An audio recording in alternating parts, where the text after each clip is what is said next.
And it's a very good morning to one and all. To welcome you here to Queens Royal College Ground, where we're getting ready for, well, we are in the process of this interesting game between the Trinidad and Tobago U16s and the youngsters from DC. As the news says that the visitors won the toss and they inserted Trinidad and Tobago to bat. They lost an early wicket, but right now they're trying to recover, so to speak, and are no doubt making themselves some slow progress, 39 for 1 now. And the DC Hub outfit and is a team that is kind of cluster players from different areas coming together, or different clubs rather, coming together and ensuring that they do have some kind of opportunities to express themselves. So this will obviously help them in their overall development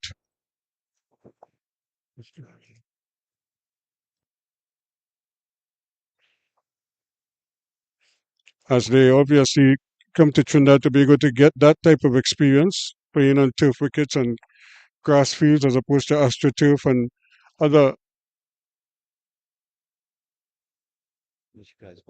formats. So again, it's just a question here of how well these youngsters could adapt to proceedings here. I'm Russ Kamak. I have one of the guests here, Kupal. Yes, you got it right. And Kupal, how important is it for these youngsters to get this kind of experience? It is very, very good question because we in DC area do not have these kinds of fields at all. We do not have turf field at all. What we have, the kids are playing in play on cash, and the grounds are not inspected. So it's a lot of grass.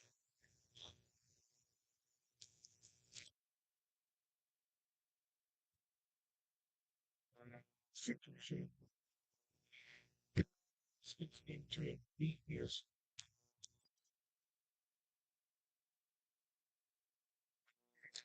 To play against sort of foreign opponents, opponents that we're not familiar with.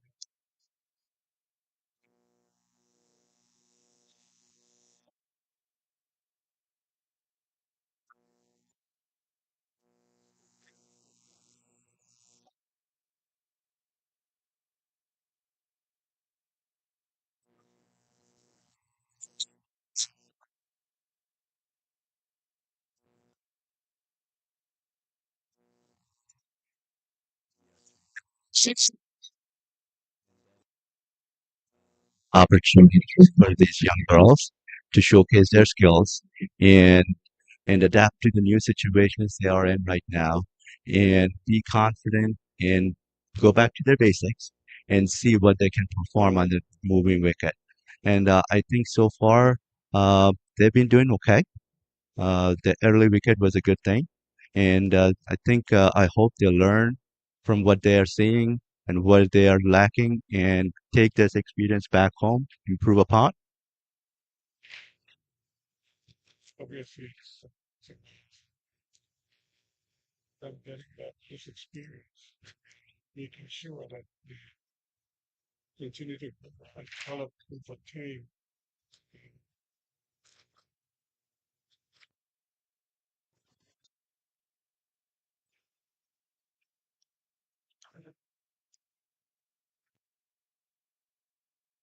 Uh, uh,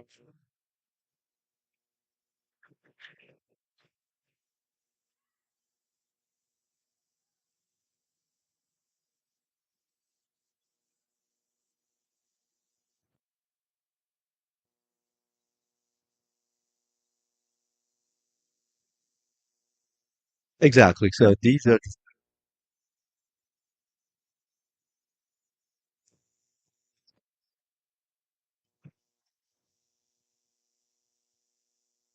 Zara Melissa Bowling.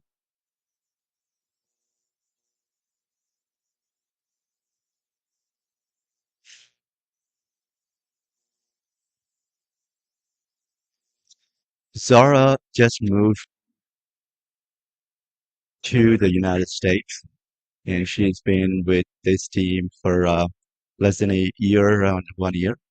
Um, and she brings a new perspective to the team because she has played on the New Zealand Grants.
So this is really where we're gonna have to just open up here a little bit. This will be dangerous here. She's out. She was a long way out, trying to get there, a direct hit, and one back there. I don't know if Cooper is a fielder. So a direct hit made life easy for the umpire.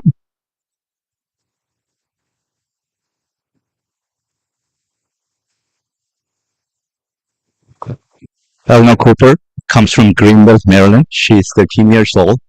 She is drafted to play cricket from her elementary school.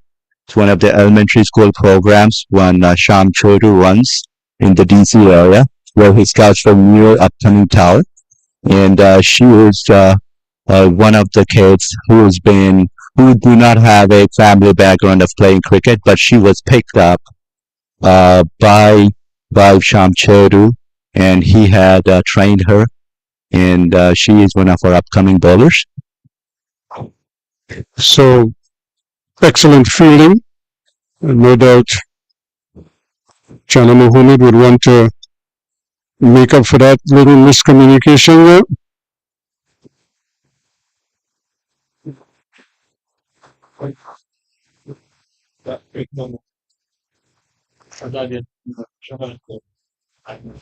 So coming to the wicket now is the captain, Shwaya Jairam.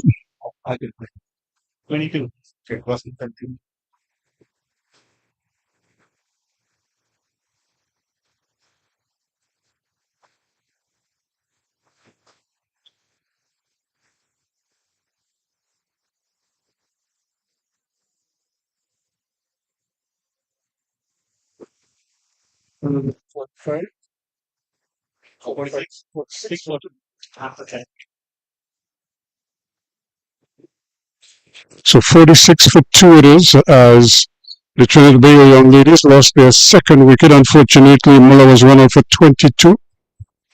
It seems he really wasn't interested in taking that single, but Mohammed convinced her, and she eventually went through with the run, but paid the price. A bit of pace there. She's working up, trying to make sure that she get that. So Millsap is going to continue here. She has a bit of pace. You could see the ball zipping off the wicket at times.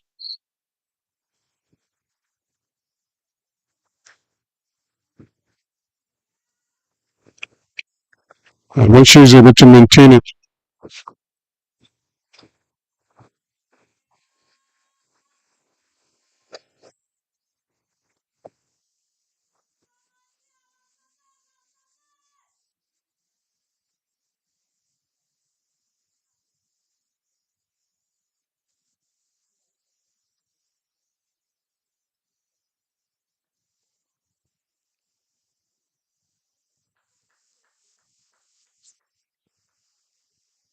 again, you could see that there's a lot to work with her, with Millsap, because she has a good action, probably not the perfect action, but she has a good action, and when it comes out correctly, you could see the ball seaming off the wicket fairly well. That's brilliant. Gorgeous shot. That could not have 4 runs.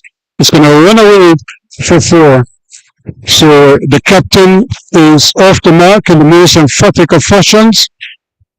Ashwara Jairam getting off the mark with a boundary, an exquisite cover drive. And then Millsap just over pitching. Yeah, it's a little bit over pitch. She should bring her length back a little more.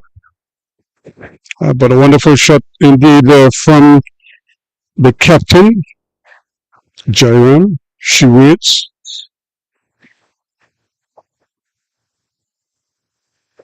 And that one kept a little bit low, but it's angled down that leg side. So we'll get the wide and the run, so that'll be 2 runs. the two additional runs to the score. What a wonderful way to get off the mark with an exquisite cover drive, taking the score to 50 at the time. It's now 52, 53.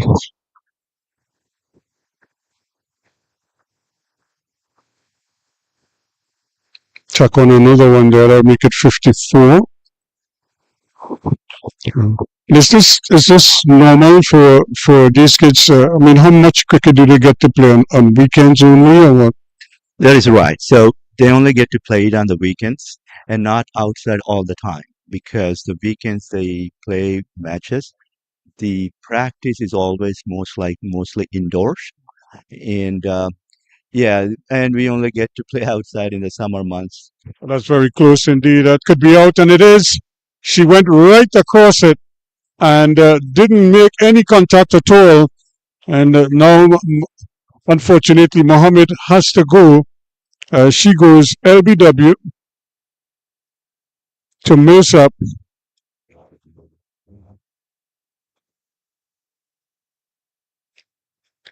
And it's 54 for the loss of 3 wickets now. And Mohammed goes for 11. So the visiting DC Hub starting to make some inroads into the TNT button here.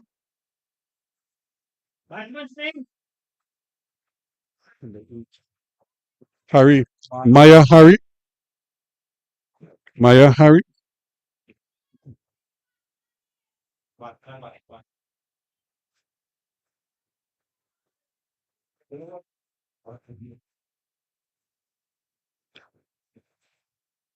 So this is part of the interesting part of a tournament like this because some of these players may get to see each other more than once on the tour. And how many games you play on this tour? How many do the under 16s play as well as the under 19s? So today we are playing the under 16 team. Tomorrow we are playing another game in the Queens Park Oval. That's with the under 19 kids. And yesterday, not yesterday was a break day. The day before we have played 3 games so far, and one with Hibiscus Club, another with Caldera Club, and there are some very pretty good national level players in those teams as well. Yes, right. But I'm sure you might see some of these players at some of your other matches before the tour is over. So this is actually these girls, these under 16. This is what the third game for the tour so far. So for the DC Hub, this is the third game. No, in fact, it's the fourth game. So yeah.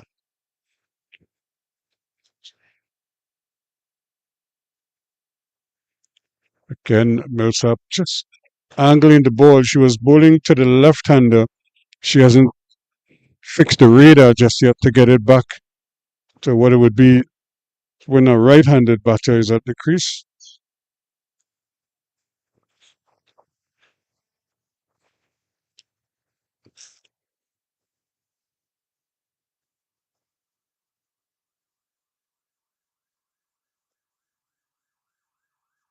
Much slower delivery, but handled very well in the end. She didn't really try to overhit it. She respected it. And at the end of the over, so it's 56 for 3 at the moment. 11 overs completed. Remember, this is a 25 over a side affair. Nice bright conditions here at the Queen's Royal College Ground in St. Clair in North Trinidad. A lot of the parents of the Trinidad and Tobago players, some of them are probably coming to QRC for the first time, just as you might be coming, some of the girls coming here for the first time, some of the parents because they live in outlying areas. You look at a number of the Trinidad and Tobago girls are from central and deep south. So they probably don't often come to Queen's Royal College Ground.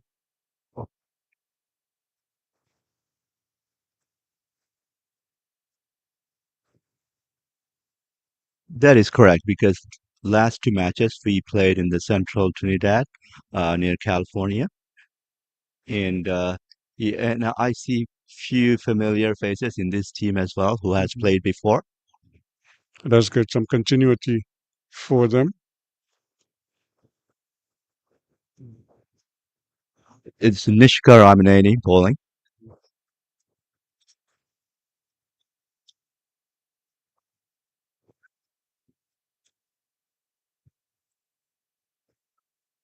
So Mishkara Maneni,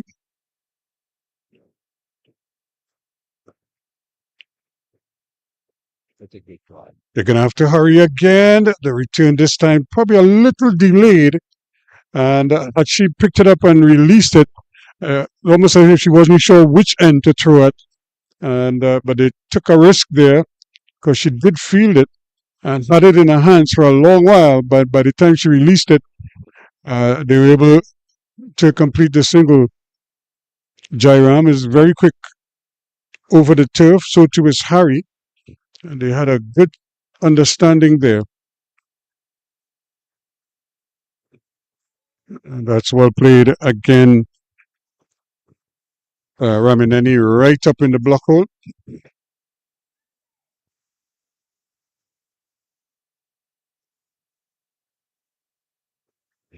And I wanted to ask you, in selecting this team, how big a pool did you have to choose from? So it's not a competitive selection process.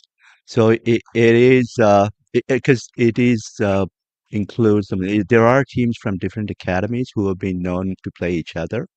Uh, there is a bigger pool of DC players, but there was another tournament which is happening in South Atlanta.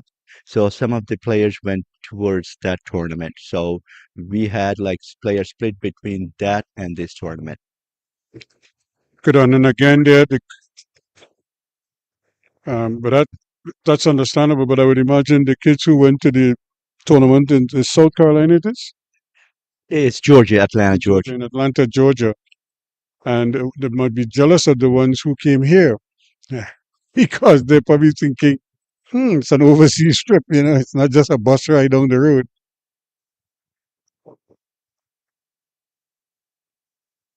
Again, good bat speed, just bringing the bat into line to stroke it.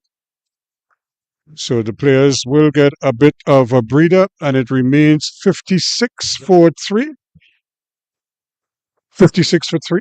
58 for 3. It is at the end of the over. So after 12 overs, 58 for 3 it is.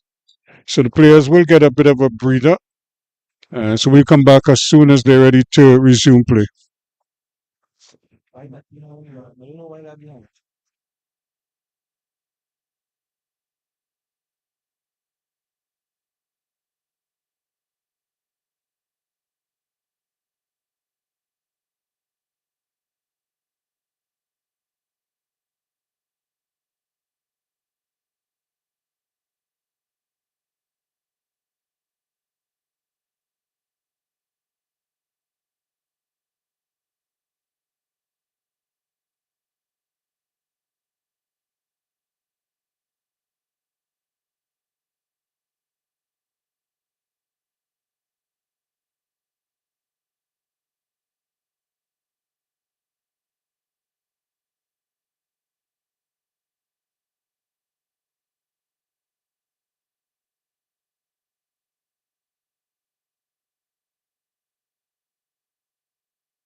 So as we welcome you back here, we're getting ready for the resumption of play.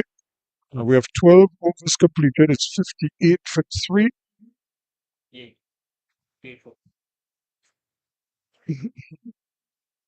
So Jana Mohammed gone for 11. Chelsea Supram was the first to go for 2. And Azaria Muller out for 22. So those are the 3 wickets to fall so far.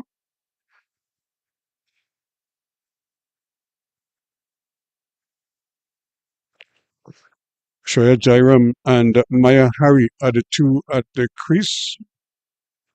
And it's Jairam, the captain, who is getting ready to take strike.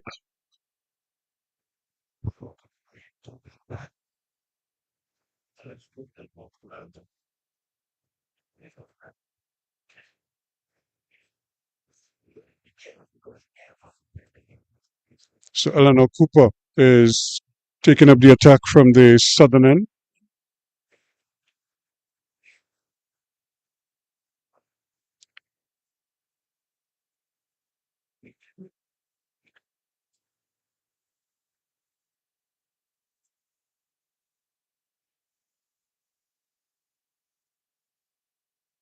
Just want to make sure that the run up is the same.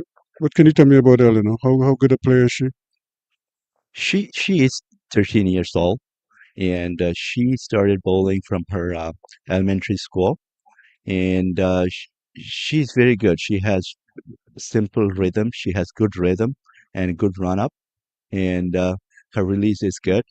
And you can see that she has very good talent and something we look up to see for her to grow in that position. No doubt this is the perfect opportunity for her to learn and to grow, to work through difficulties and to continue to hone her skills.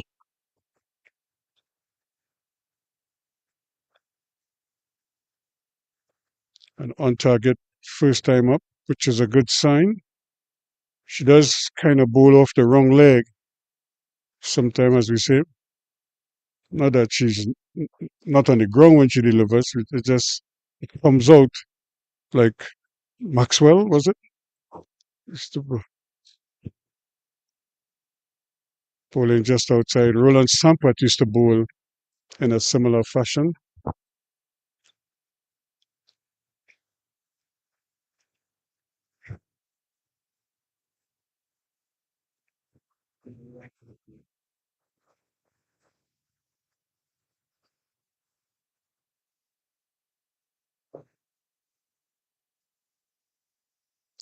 Again, trying to keep the ball up to the bat, not trying to do anything unusual, maybe pitch short. And that's a good trait to have when you can manage to keep the ball in a fairly full length.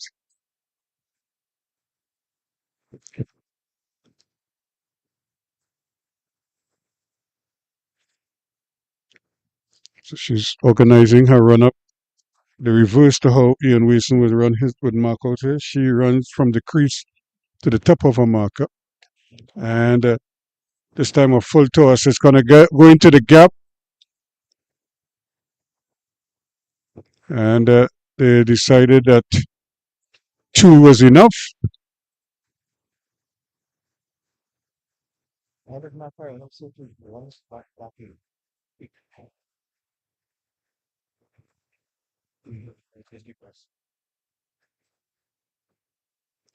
So the new wicketkeeper, because this morning they were warming up, both of them. And once she gets it into the gap, it's going to run down the hill, and that's going to be 4 more.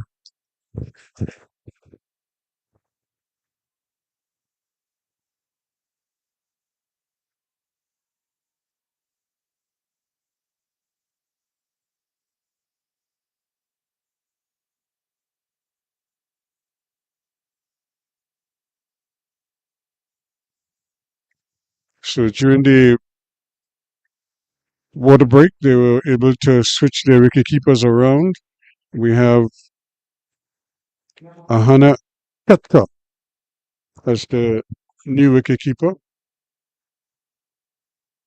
And that's a good delivery. That one came back a bit, probably doing a little too much, going down leg side, but a good first over from the youngster Eleanor Cooper. And at the end of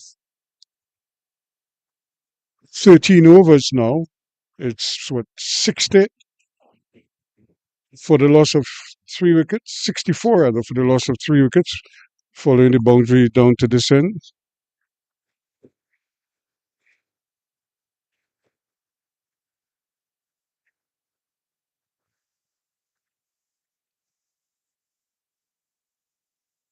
We have another bowling change at the top end.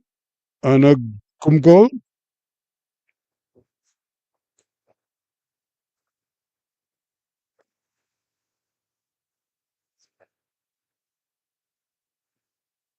So Gumgol is the captain of the team.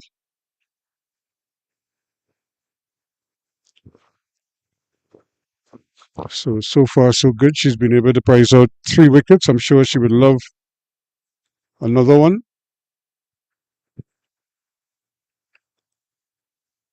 Quickly.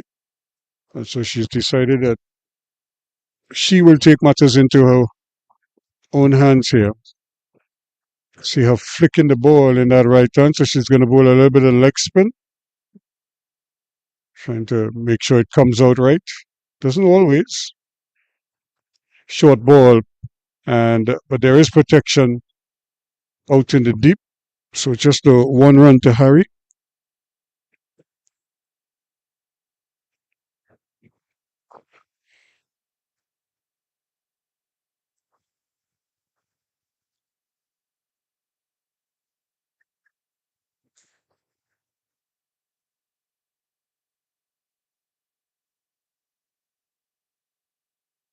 Again, just a little too short, allowing Jairam to swivel in the crease. They probably could have pushed for a second run, but they opted against it. And they're just settled for the 1.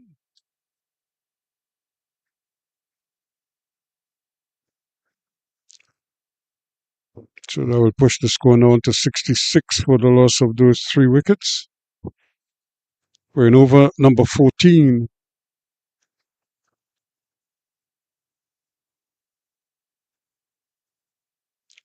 Again, a little short. She wants a single, and unfortunately, it wasn't fielded cleanly, so they will get the run.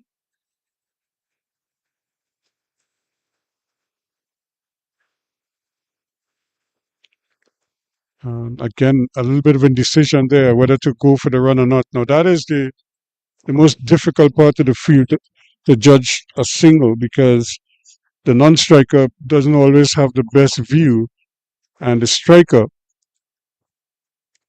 sometimes you have to rely on the striker to make the call or to stop the run. This is hit overhead. That's a good hit. She got under it. Jairam for 4 runs.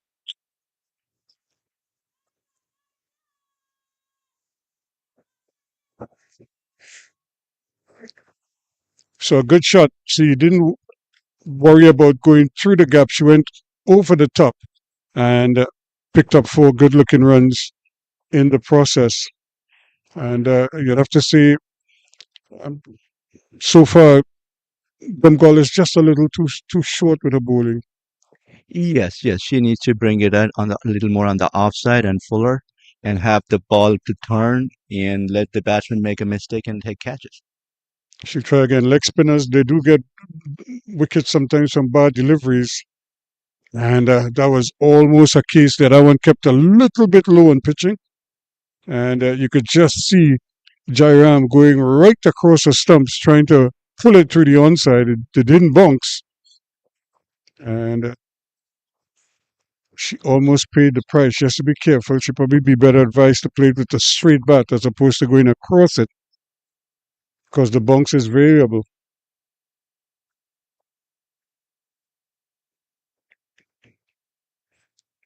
So that completes the over. And at the end of 14 overs, it's now 71 for the loss of those 3 wickets.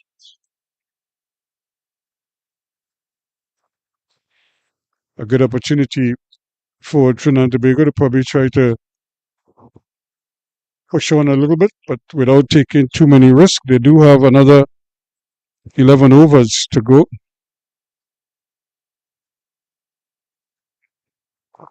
So they could get they could almost double their score, if not more. The key here, though, is to keep wickets in hand. It looks like Cooper is going to continue.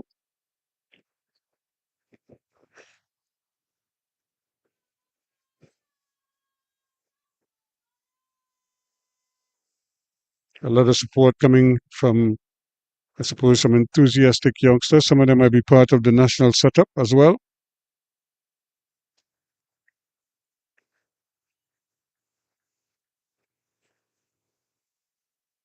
And showing good encouragement to the youngsters. That is right. So this time she pitched a little bit fuller on the offside, and then sometimes it's safe to bowl if you have protection in the third man.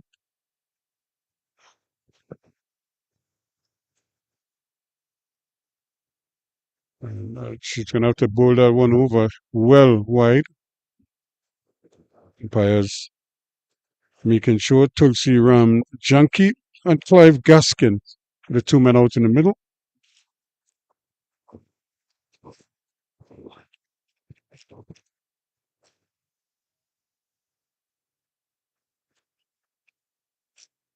And again, that one kept very low. You could see her thinking of probably going across it and then having to play it down in front of her with a straight bat, which obviously was the better option at this stage because she was tempted to go right across it. It kept very low indeed. Again, a little wide, but no wide call by the umpire this time.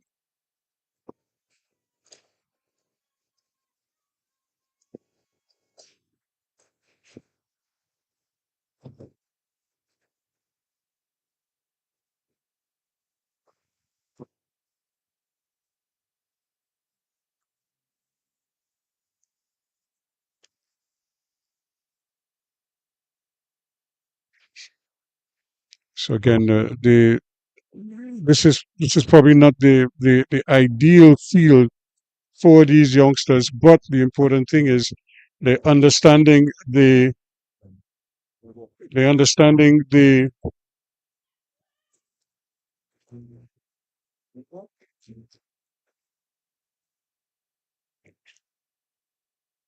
what is required to be on the field because they have to get their bodies behind the ball a lot more.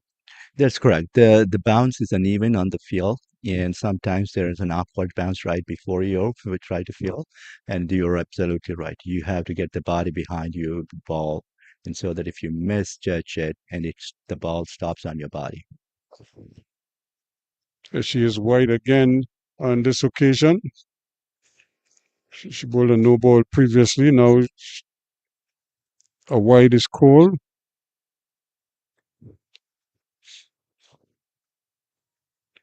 That's understandable. These youngsters are now, as they say, now learning how to bowl and how to bat and how to field. And so sometimes you take the good with the bad and hope that the good far outweighs the bad.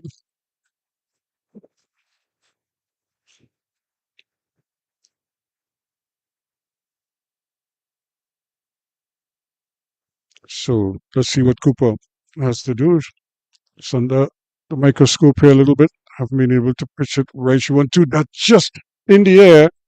And they go for one. They might want a second and then decide against it.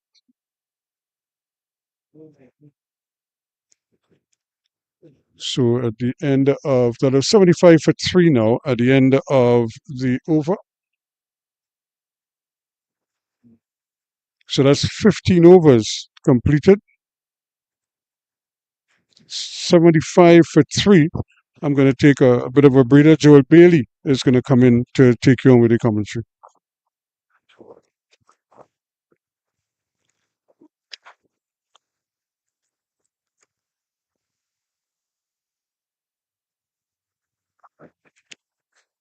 The captain, the skipper, is continuing her bowling, and she's checking her field. Start of the 16th over, and we have two, three, four, three in the deep. The long off has been just moved back to the boundary.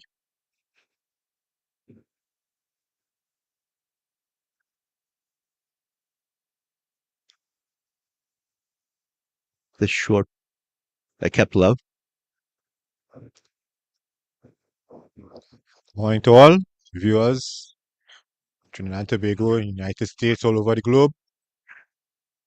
Lovely conditions here at the Queen's Park Oval. Not Queen's Park Oval, Queen's Royal College Ground. My apologies. At the Queen's Park Oval, the DC Hub under 19 boys are facing QRC. Queen's Park, sorry. But here at the QRC ground, Trinidad and Tobago under 16 women's team playing the DC Hub under 19 girls team.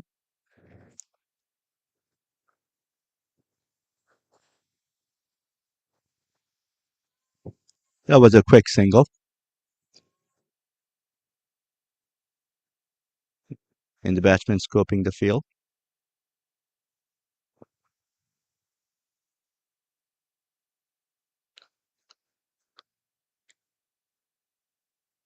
Very humid conditions here at the QRC ground here at St. Clair.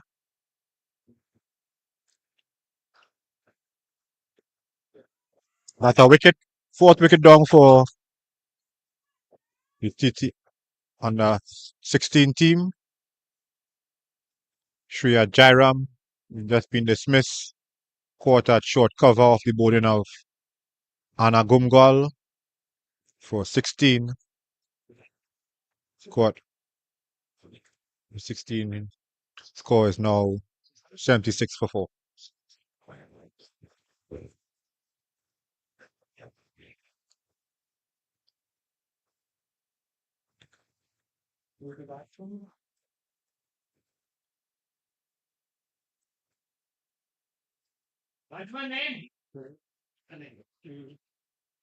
Good catch taken by Joanna Chen, who was stationed at short extra cover.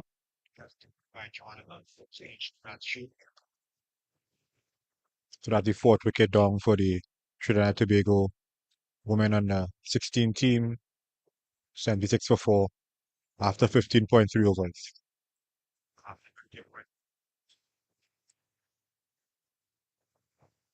That was a sharp catch from Joanna Chen. The ball was traveling. She caught it high up on her head with two hands.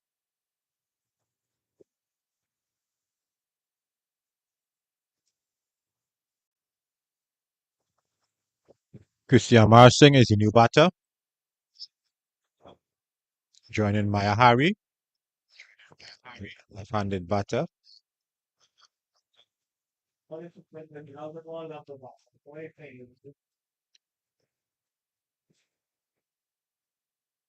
Flighted delivery, it went down the leg side and called a wide. So there's a 5-4 field being employed by the DC Hub on the 19 team. People like before, not outside the umpire. But an decisive shot by Amar Singh. Seemed like he wanted to go forward and then go back. Ended up doing neither.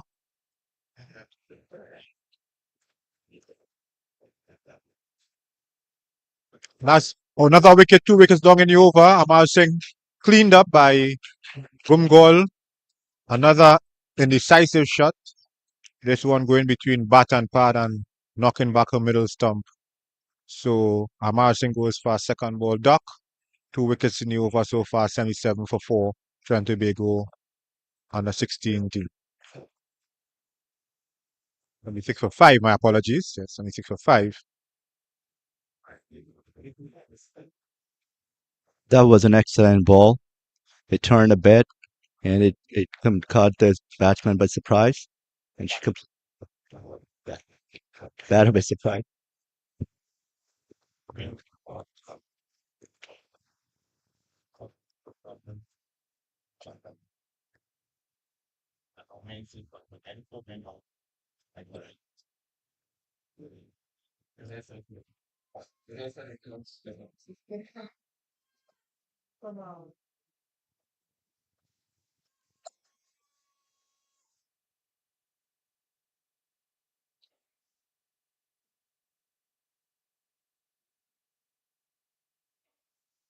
Adil Rostant replacing Chrissy Amar Singh, who had a brief stay at the crease, just facing 2 balls, dismissed for naught. Eleanor Cooper continue from the southern end. 25 over per side affair. Currently, run rate 4.8.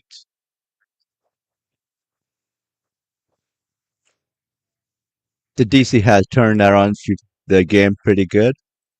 At what point of the time the game was going on, the batters were set, and it looked like the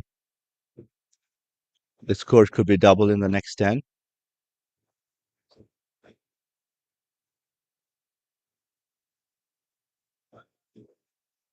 It was a bit little wide down on the leg, and the keeper couldn't collect it. It's 2 wides at the end.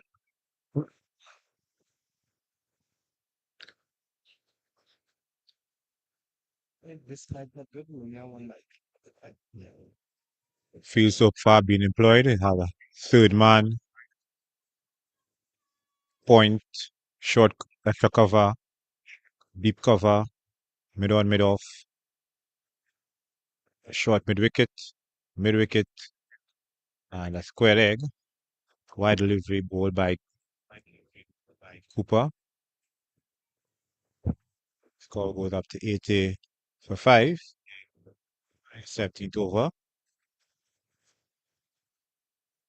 This one keeping very low. Some of the fielders had their hands on heads.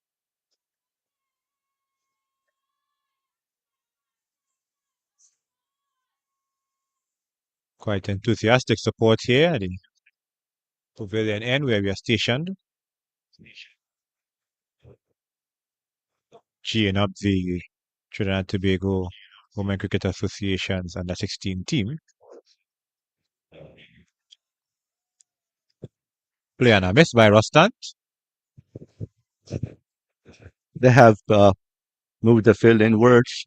The sweeper has come on onto the 30-yard line. In this sense, they could put the host in some pressure.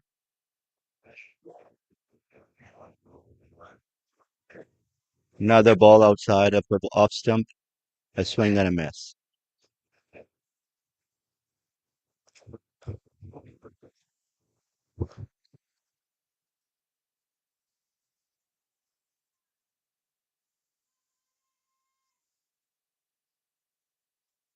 Cooper boards her run after about 3 steps. After we do her mark.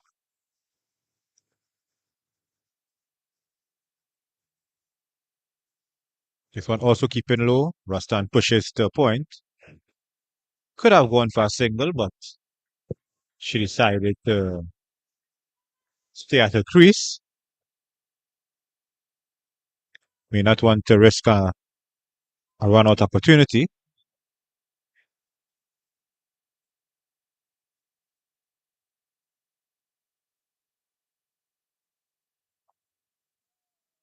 Pull to mid-on and with a midfield. Both batters stop, start. However, it's a front foot no ball and it'll be a free hit. So a chance for Rostant to redeem herself.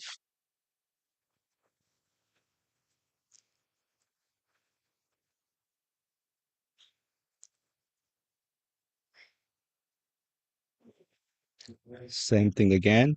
Outside the off stump, no ball wasted, swing and a miss. That's the end of the third over from Eleanor Cooper. It's 81 for 5 after 17. 7 more to go.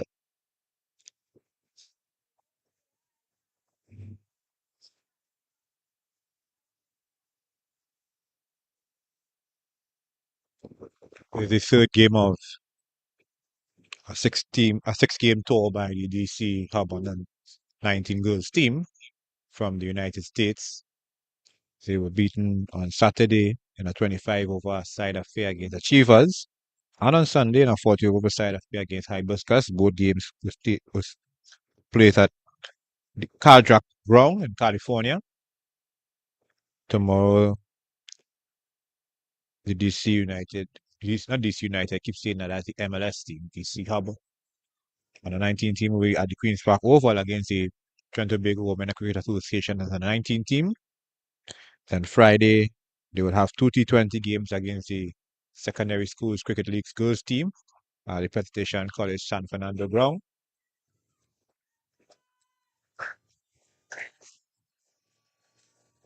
Only one run taken by Maya Hari. Could have gone for a second run, but wasn't to be. And this series will conclude on Saturday. The Stin Story will be a game against the North Zone women team at the Branara Recreational Ground in Santa Cruz. A learning opportunity for the team from United States. Now springtime in that neck of the woods, taking the opportunity to get some warm weather and some cricket under their belt. That was a nice shot of the colors for one run. Yeah. In fact, the second game ended early in California, so the team played another T20 game at the second game after that, and that was their first win in Trinidad. Short ball, lot of time for the batter, pulled over.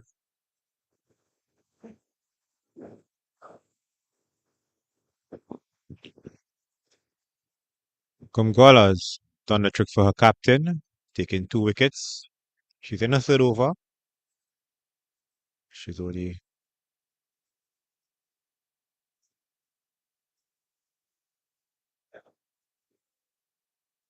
delivery here. Could have been called a wide. The umpire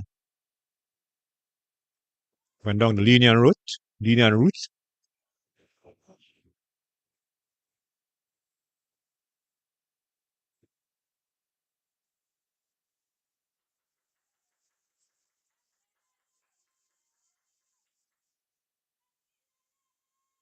Skipper Gumgol doing the trick for her team. Yeah, this one will be called a wide.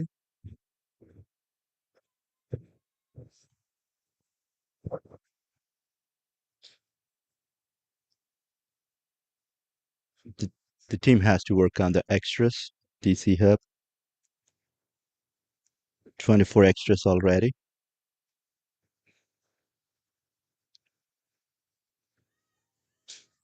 Another misfield. That's end of over 18. It scores 87 for 5.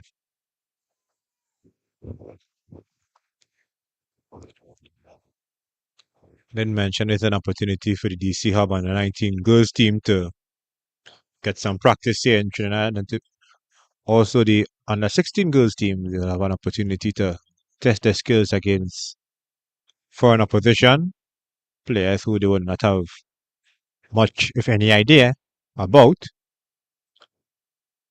Chance to see where they are at in their cricket development as a team and on an individual basis, batting, bowling, and fielding.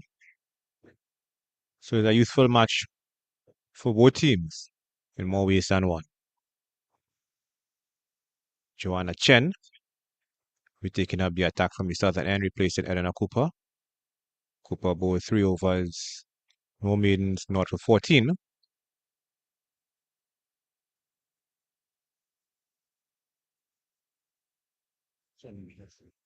Cooper's field, there's a slip, a fly slip. So the fly slip seems to be shifting.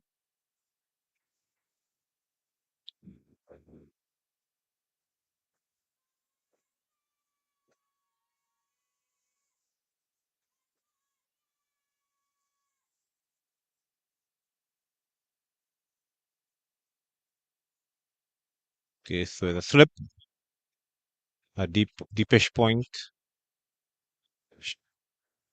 cover, deep point, mid off, short mid on, short mid wicket, a mid wicket, and a square egg. Rustan pulls the short mid wicket position. Able to be the fielder.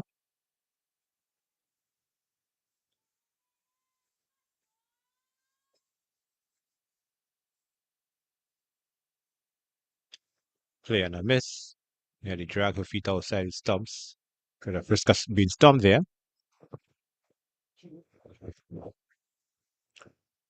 Only 4 fielders on the leg side. All of no protection deep. The ball's way outside the off stump. White call.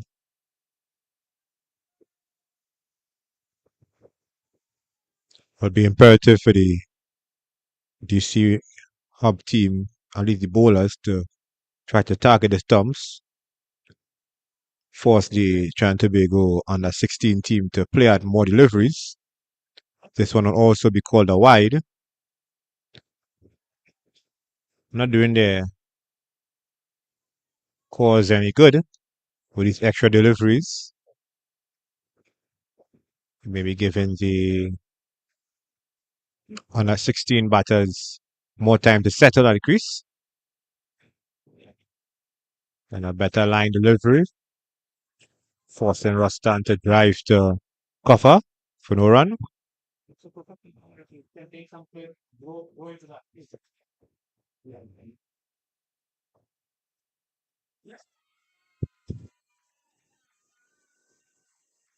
This one will go for the boundary for 4.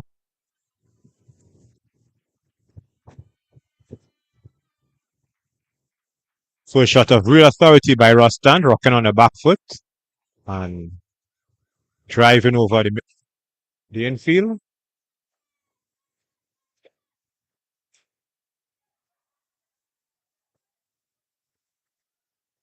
To the delight of the fans here at the pavilion end of the Queen's Royal College ground here in Sinclair. On a field for leg with 4. Struck in front, but seemed to be going down leg. Judging by the umpire's movements of his right arm, seemed to be pointing as if the ball was going down leg.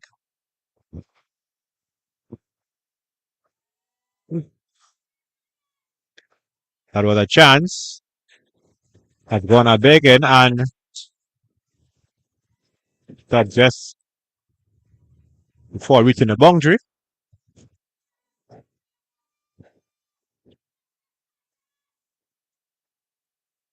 Can you play?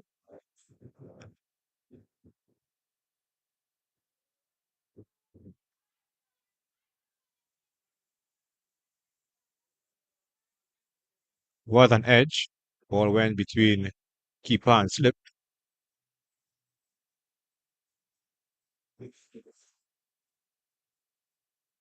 End of the 19th over. Trinidad Tobago Women Cricket Association under 16 team. 95 for 5. 6 more overs remaining. Projected score at this rate would be 125. Seeing the under 16 team now with 6 overs to go, will want to get as much runs as possible. Give their bowlers some more runs to work with.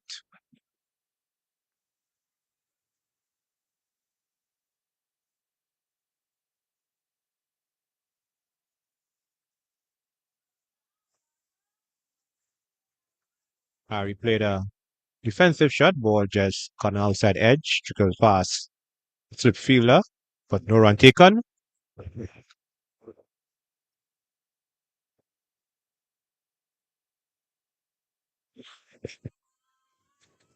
This one comes down to the boundary. Will be 2 runs taken by the under 16 Trinidad and Tobago team.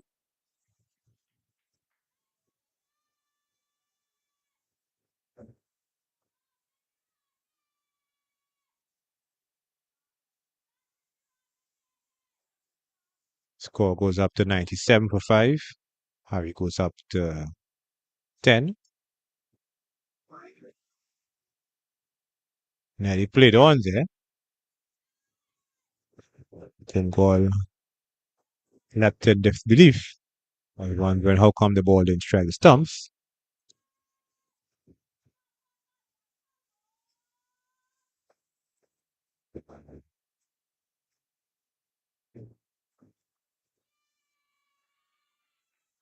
Got a outside edge pull shot.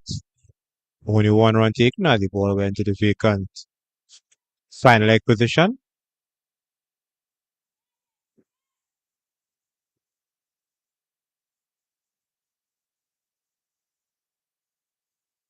Score goes up to 98 for 5.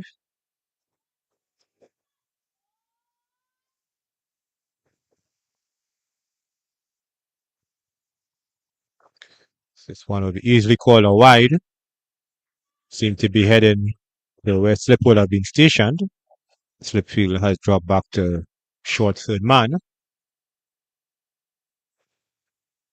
Score goes up to 98 for 5.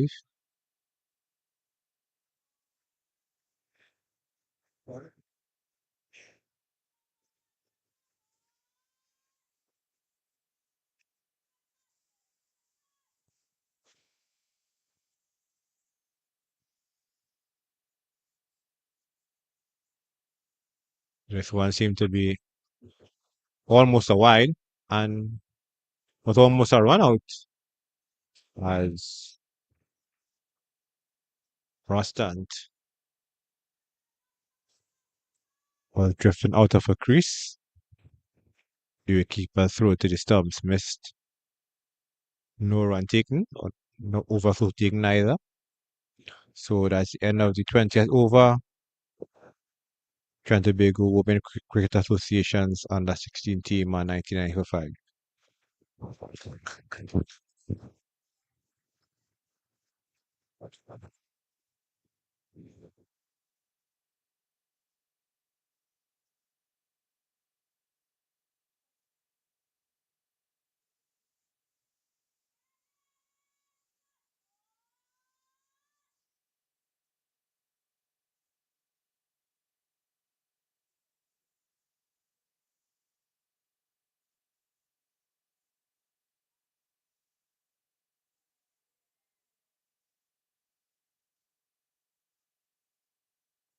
99 for 5 after 20 overs.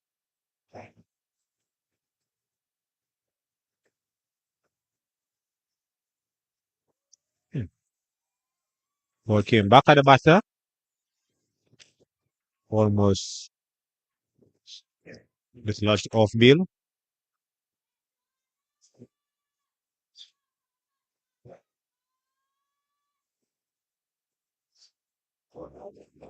Another one that did the inside edge.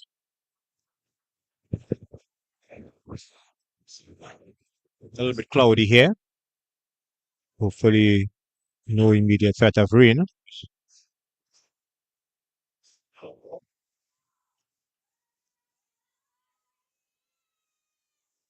Guessing that Harry got an inside edge to that one.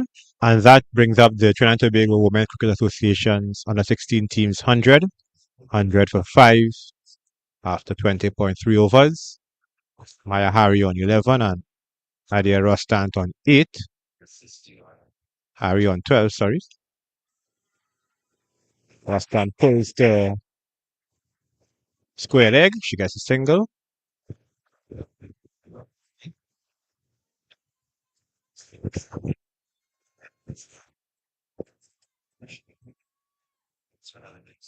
May have spoken too soon. The sun is coming back here to bless the outfield here at the Queen's Royal College ground.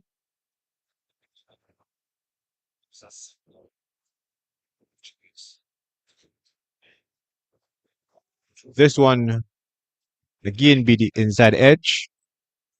The delivery by Chen. Rustant was well beaten this time.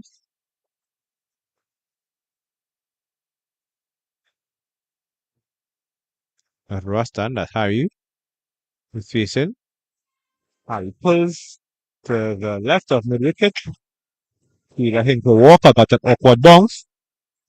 And they go back for two.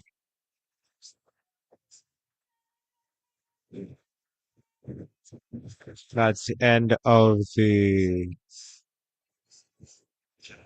21st over for Trinidad Tobago Women Cricket Association's under 16 team. Score goes up to 103 for 5. Maya Harry on 14 and Adia Rostand on 9.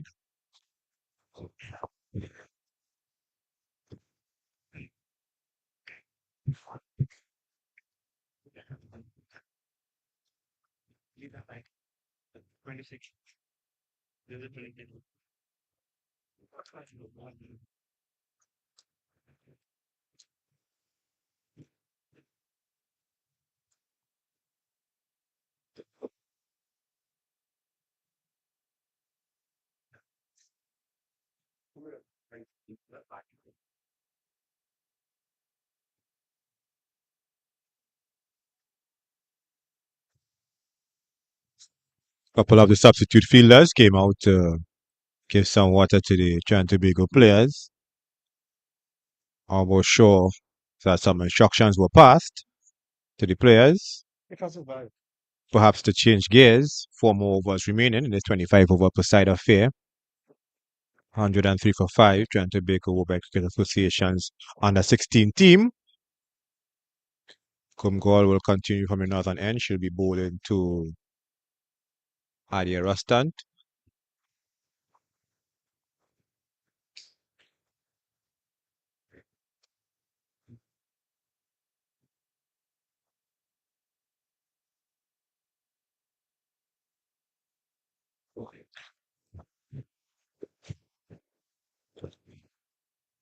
Rustant seems to be playing from the crease here against Kumgol.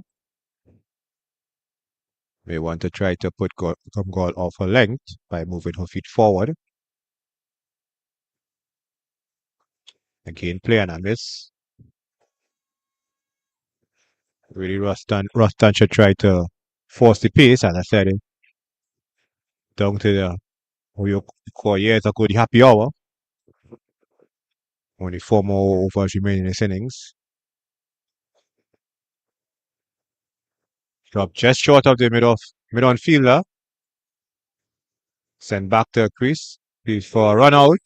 But she got back safely. Could have taken the run there. Harry thought that the catch would have been taken by the mid-on fielder, so she remained rooted to her crease at the non-strikers end. Every run counts at this stage, though. So they would have to take some risk.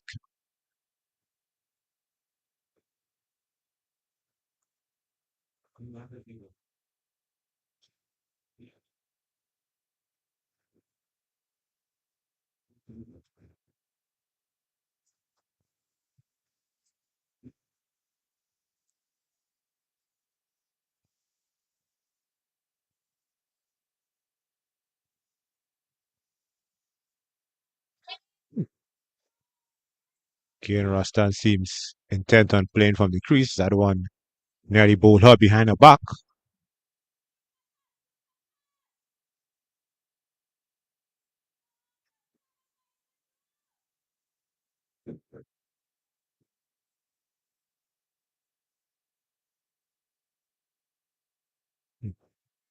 So that one could have been called a wide here, but the umpire decided to keep his Hands down.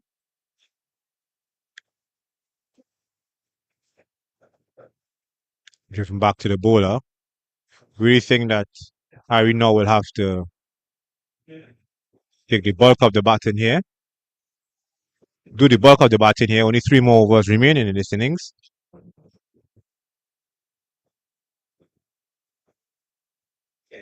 At this stage of the innings, facing a maiden over will not cut it for the Trinidad and Tobago under 16 team. And a maiden over was indeed delivered by Gumgall. It's approaching midday here, but the clock here at the Queen's Park, Queen's Royal College. Sorry, I keep saying Queen's Park over. That's literally a few minutes walk from here.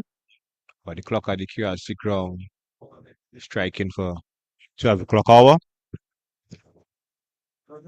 So yeah, maiden over was delivered by Gumgall. Don't think the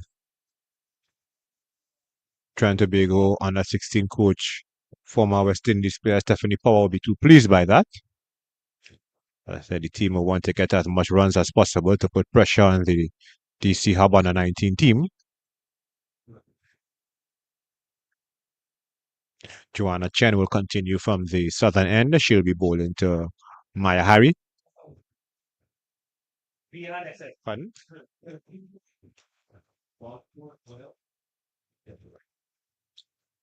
Well flighted delivery by Chen. Harry was able to get back the ball, but no run taken.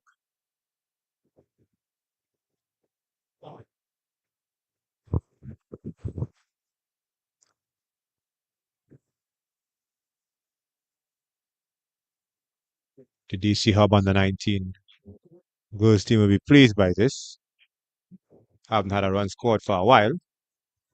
Finally, Harry gets back the ball and gets a boundary, a much needed boundary here for the Trinidad and Tobago Women Association under 16 team.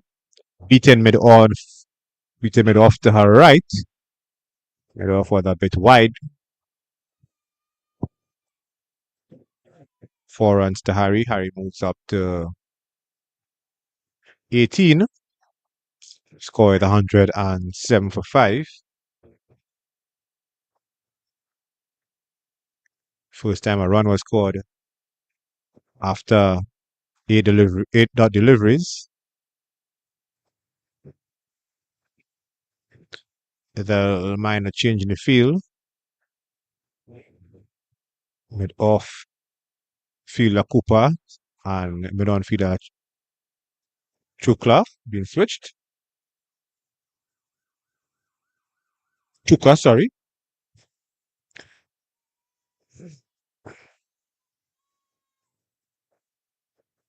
A member of the crowd echoing my sentiments about looking for runs.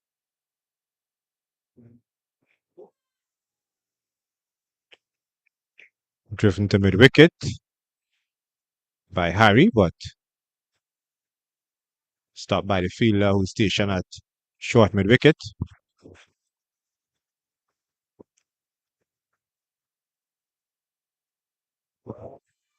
This one driven expertly over short cover and actually beaten the pair of fielders. One moving from wide mid off and from deep cover and getting a boundary. So luck going Harry's way there. What should have been one ended up being a boundary.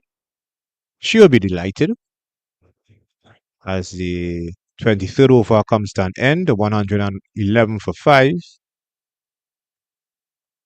Overstagers like myself was called at Nelson.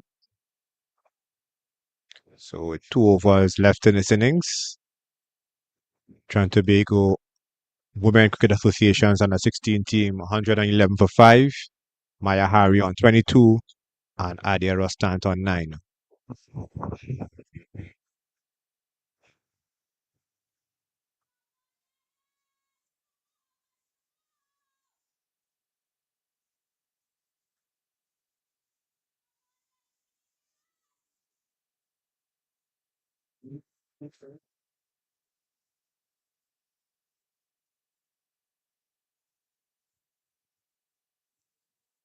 Looks as if it will be Nishka Rameneni. I have to be careful I pronounce his surname. She be bowling the penultimate over of this innings.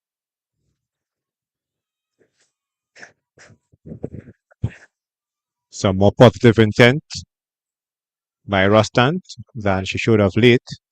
Pushing to extra cover for a single. There's a short third man, a backward point. Short extra cover mid off, mid on, mid wicket. Deep square leg and a short fine leg. A single taken by Harry. Pushing to deep mid on. With deep mid off, sorry. Collected the ball on the bounce.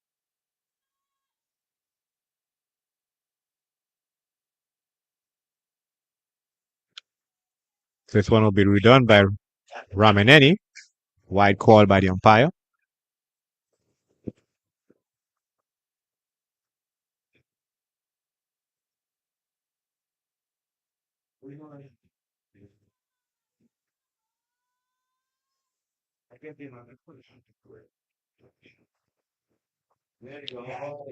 Well, ball into the block hole. Forced a defensive shot by Rustant. Another dot ball that will be helpful for the DC Hub on the 19 girls team in terms of their attack. This one could go for the boundary, and it does. Much needed for by Rustant, an outside edge, pass short, fine leg.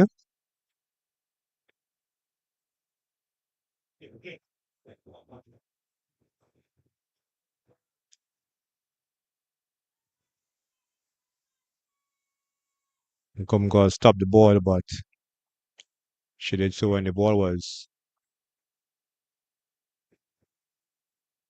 over the boundary. Well, driven by Rustant to cover. No run. Skipper Alicia Fernando trying to cheer up her teammates. 7 more legitimate deliveries remaining in this innings.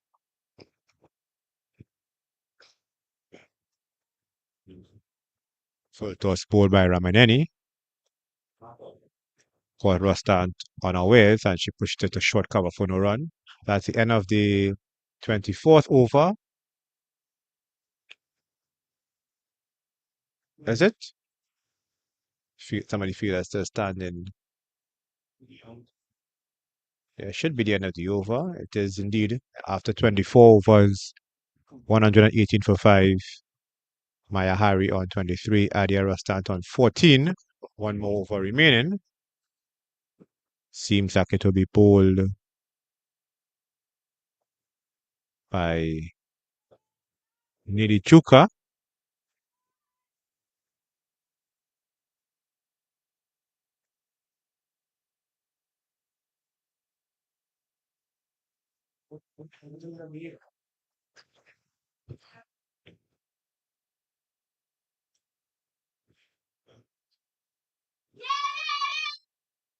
Chuka thus far has bowled 3 overs.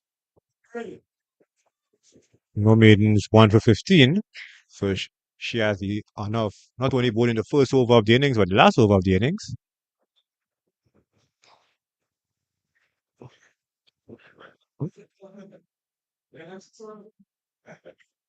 Projected score at this rate, 122.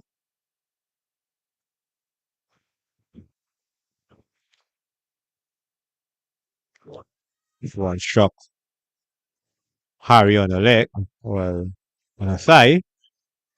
Dead ball signaled by the umpire. The batter was not playing a shot.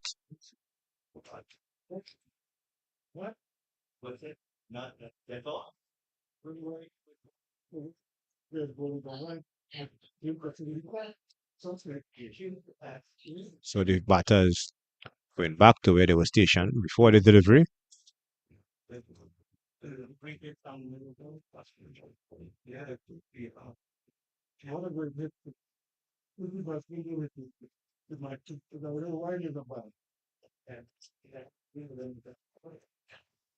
So Chuka will have to redo that delivery.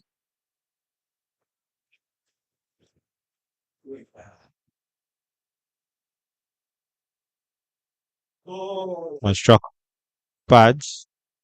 Construct the pad, sorry. But no appeal by the bowler. Seemed to be going on leg.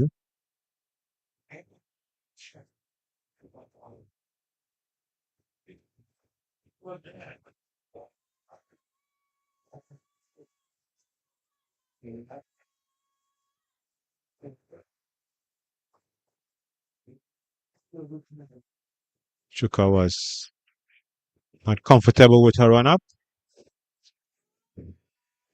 Stop and restart again for Chuka.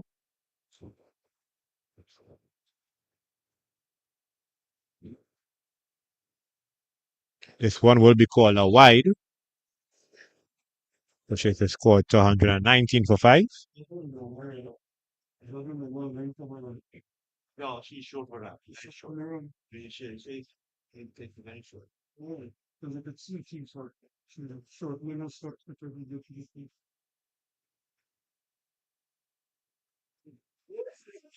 Defensive shot played by Harry.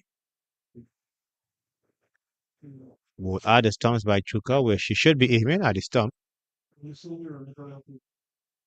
Either the batter, sorry, hits or misses.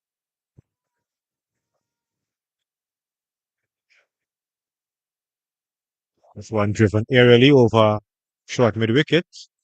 Deep mid wicket will be in action. 1 run taken by Harry. Seems to be a little tired. Guess because of the heat. It's now midday here.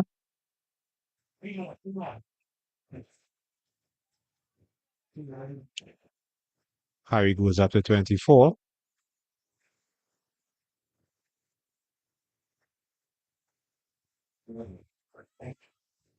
One. Actually, it's a wicket. Yes, it is a wicket.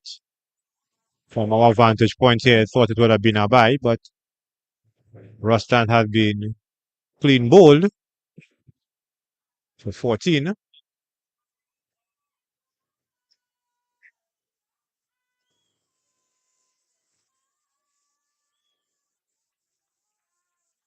Radiant City, I say from where we are here, it looked as if it was a bye.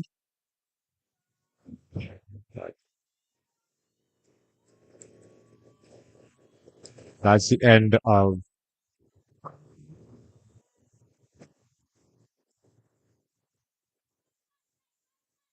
Adia Rustan. Dismissed for 14. Scored 120 for 6. Two legitimate deliveries remaining.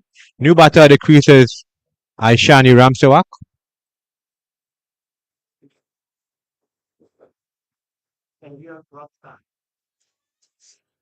Ramsewak, left-handed batter, using an arm guard here. Don't think I saw any of the batters using arm guard while they were at the crease.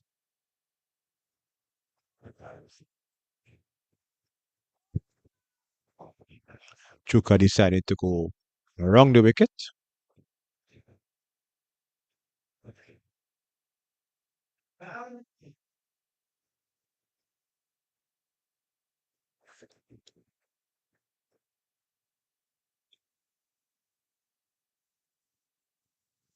Another time in this over that Chuka aborts a run. Seemed that the keeper was not ready.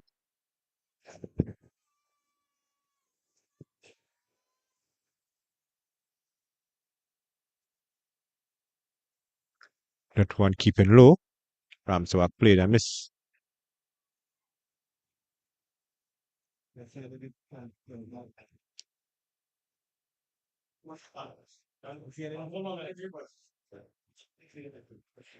And at the end of the 25, even though from the score, from what we have in score right here is only 5 wickets, 5 deliveries with 1 is over, but the umpire decided to call time. So that being said, 120 for 6. At the end of the 25th over,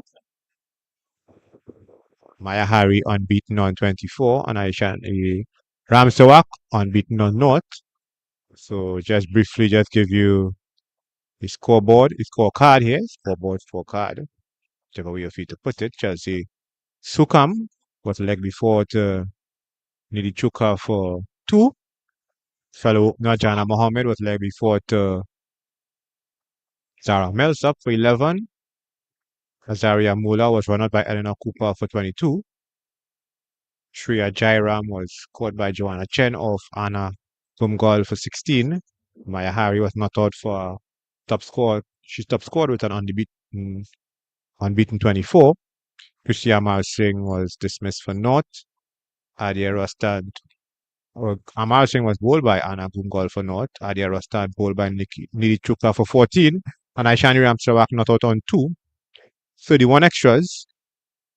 26 wides, 4 no balls and a bye. So after 25 overs, 120 for 6. Trinidad and Tobago Women Cricket Association's under 16 team. Bowling for the DC Hub under 19 girls. Nidhi Chuka 4 overs, no maidens, 2 for 17. Jordan Hinkle Walker 3 overs, no maidens, not for 16. Zara Melsab 3 overs, no maidens, 1 for 18. Nishka Ramaneni 4 overs, no maidens, not for 15. Eleanor Cooper 3 overs, no maidens, not for 14. Anna Gumgal 5 overs, 1 maiden, 2 for 19. And Joanna Chen 3 overs, no maidens, not for 20. So myself and Ruskin Mark, technical operator Ian Wason, cameraman Daniel Lynch will be back shortly for the run chase. Enjoy your lunch. We'll be back in a bit.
Let's see who it is.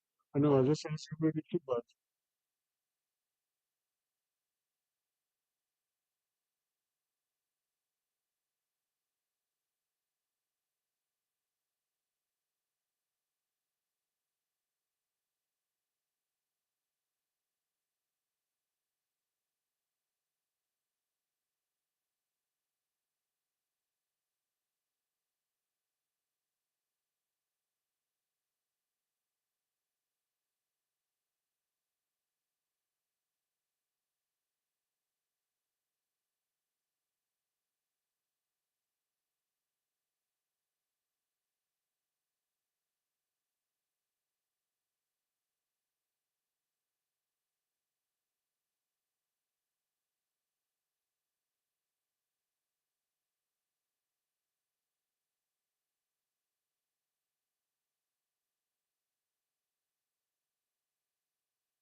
as we're coming back here, we're getting set for the reply. The DC Hub, they need 121 to win in 25 overs. That's after they limited the TNT under 16s to 120 for six. And of that, well, it was an unbeaten 24 from Maya Hari that led the way, 22 from Azaria Mullah, and of course, the skipper who shaped very well. She made 16. That's Jairam. So we getting set here now. Trinidad and Tobago will be opening the bowling with Mullah, Azaria Mullah.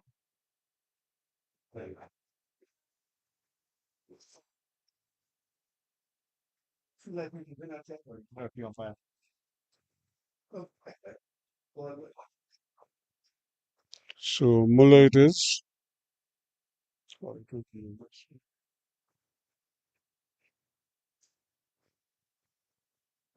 So they're just making sure.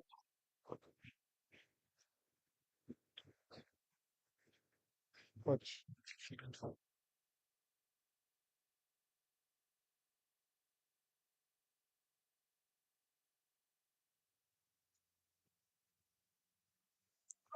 first ball is brilliantly put away for Florence.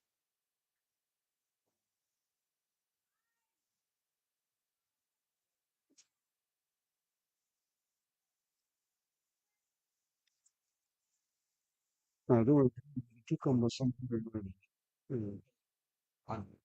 Mm. Yep. So a full toss first ball and Kepka puts it away with little effort. Mhm. And the next ball she's bowled neck and crop. So it's 1 for 1. So it's 4 for 1 now.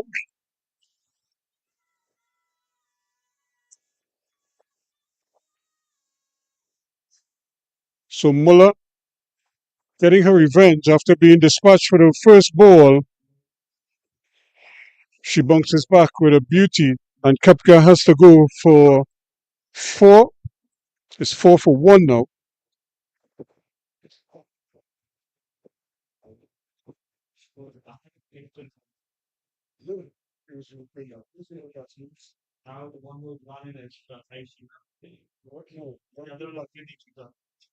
Sure.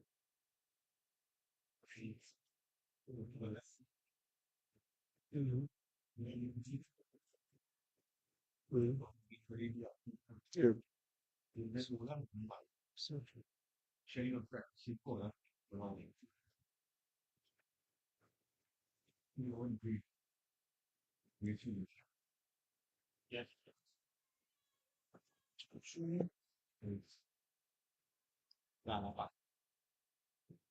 Aishi. So Ishi Galapati is the new batsman,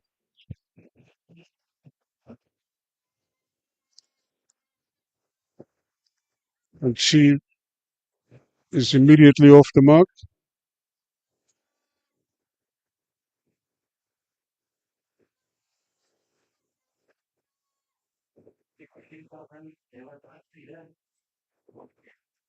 So 5 for 1 now.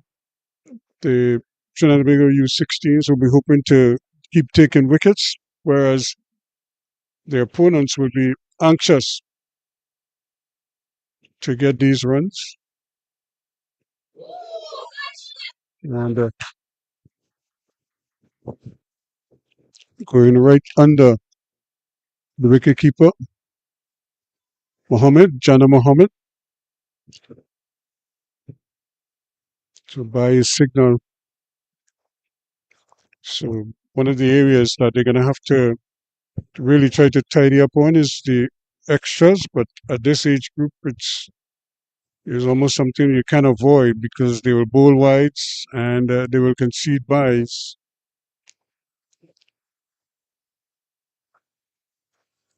Immediately, they set off for a single, nicely pushed into the gap.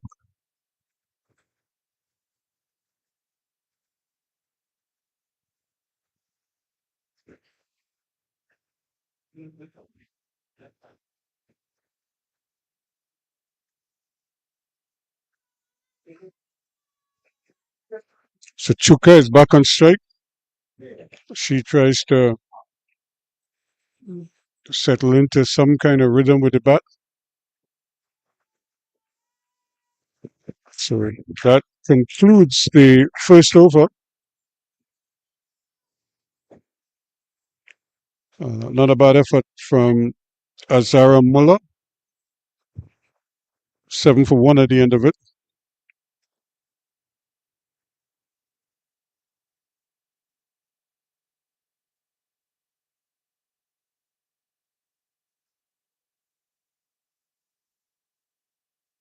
And if you want to see these young ladies in action again, you'll be at the Oval tomorrow. You'll have some more cricket action for you from there.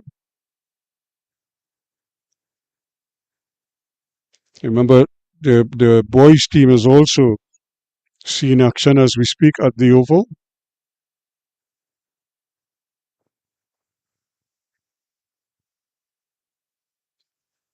Right now, we're focusing on these under 16s.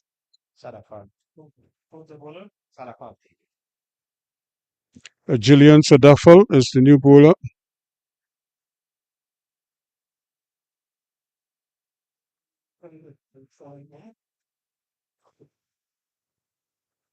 And she is left-handed, but young Sadafal is obviously very talented. I was looking at her profile. She hails from, where you think of the Sadafals, you think of East Trinidad, but she's from South.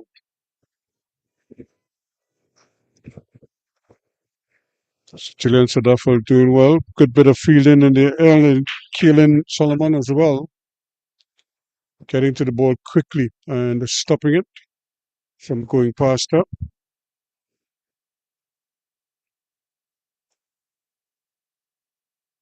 And that's nicely played. They could get a couple here. In fact, they're going to get 4 runs. She just took the wrong angle on that one, and it was chopped down quite nicely there from Galapatai, and they're able to get the run. 4 runs. Ramsewak just took the wrong angle on it, and it just kind of gathered pace. You look at it here, she just came at the wrong angle. And she will learn that on a hard, fast surface like this. You give yourself the best chance of cutting off the ball. Sometimes it's better off to just kind of circle it. And again, they're going to go for a quick single. So excellent running on the part of these two, as immediately on playing the ball, they were off and running. So scoreboard ticking over quite nicely.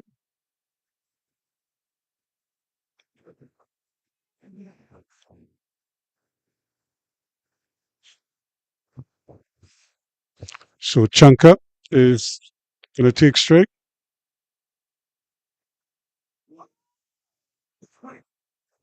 Full delivery. The ball actually passed her on the full.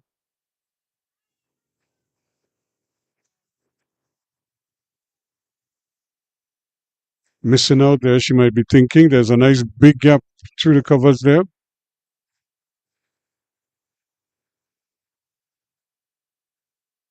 And again, and this could be dangerous if she hits it. She was close.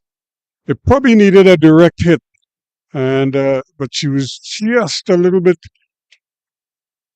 late there in gathering it and then removing the bails. But a direct hit probably been a different story entirely,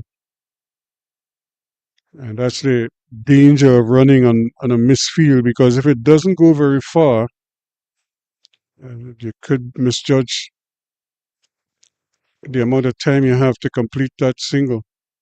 So that completes the second over.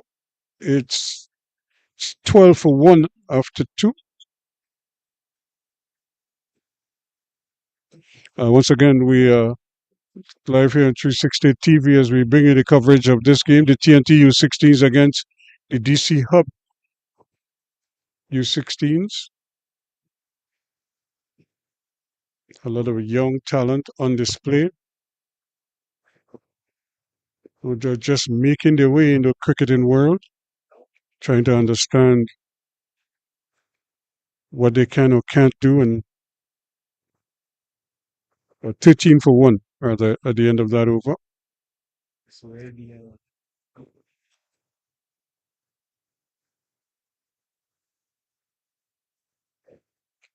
it's going to be Muller who is going to continue. She already has a wicket.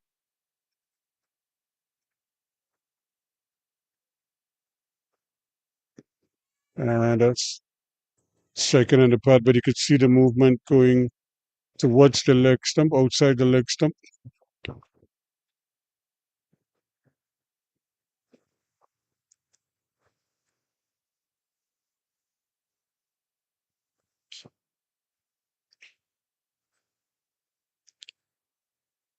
So the Trinidad and Tobago players in their looking nice and resplendent in their red tops and their black track pants.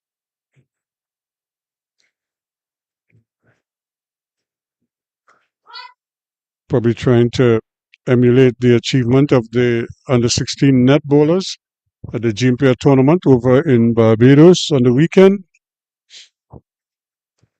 Trinidad and Tobago swept everything. Were there any other awards? If they had an award for the most award, they probably would have won that too.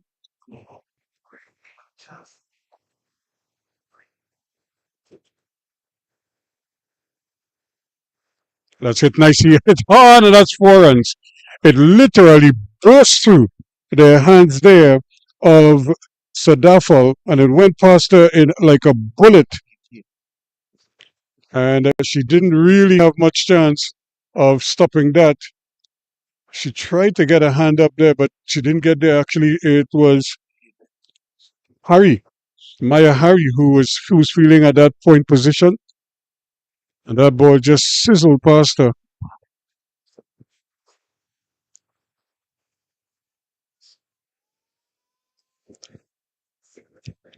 So, and the Trinity under 16s, under 15s, 144 for 8 against Guyana.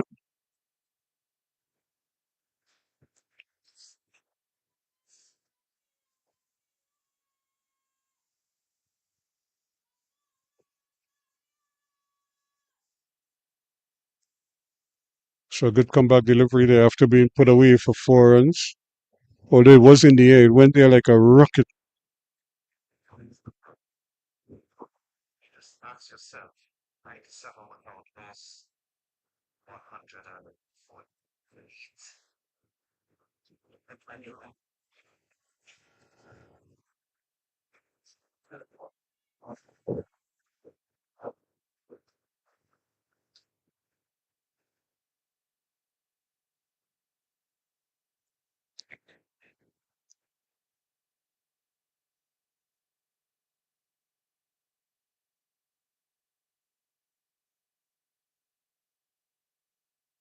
Again, good anticipation in the field, getting to the ball quickly and denying them the opportunity of the single. So that ends the over, the third over completed. And after 3 overs, it is 17 for 1 now.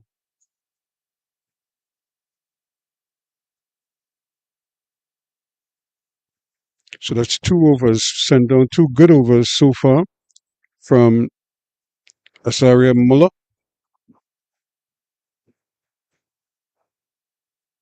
And ironically, I was looking at her bowling action, and I was also looking at the bowling action of Needy Chuka. And they both have almost identical bowling actions. And it's no surprise that they both of them look to be the two quickest bowlers on show.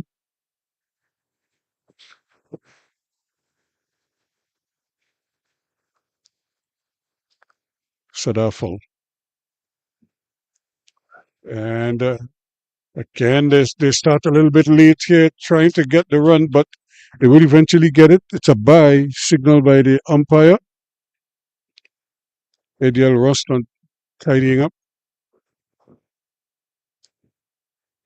Wicketkeeper Jana Mohammed not able to get around.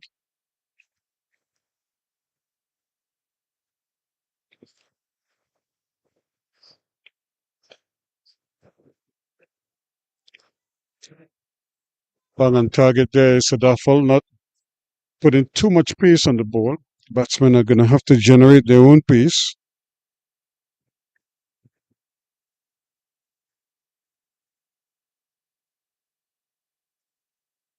And bowled again, trying to probably played inside the line of the ball and was bowled neck and crop. So Chanka goes, or Chuka rather goes.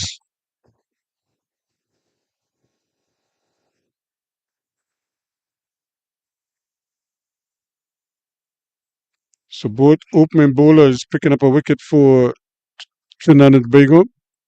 Mullah got rid of Kepka, and now Chuka is bowled by Sadafal.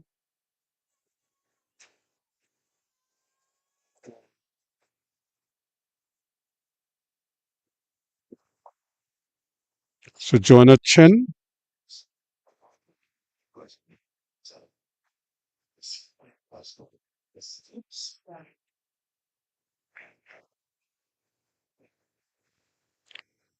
Joanna Chen is a new batter coming to the crease. Of course, the DC Hub team need a big partnership, you know. They need somebody or somebodies to stand up and give them a fighting chance in this game. They have plenty of overs, so even if they need to consolidate, they can do that and still keep the scoreboard or get the scoreboard moving a little bit later on, but they cannot afford to lose too many more wickets in a hurry. I think she's looking for somebody to help her mark the crease.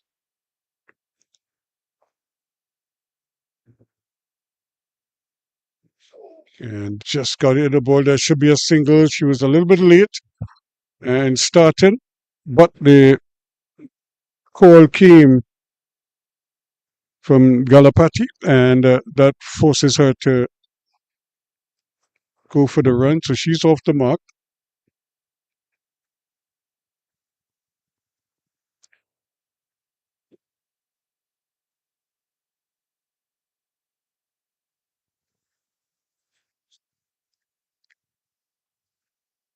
Just trying to pull that one down a little too much. Drags it down the leg side. Really is a nice, hot, steamy day here. It's more beach weather than anything else. Now that school is out, I would imagine the beaches are flooded. That's a good shot, and it's a good take single as well. She immediately set off for the run on playing it. She played it past the bowler. The mid-off didn't have a chance either.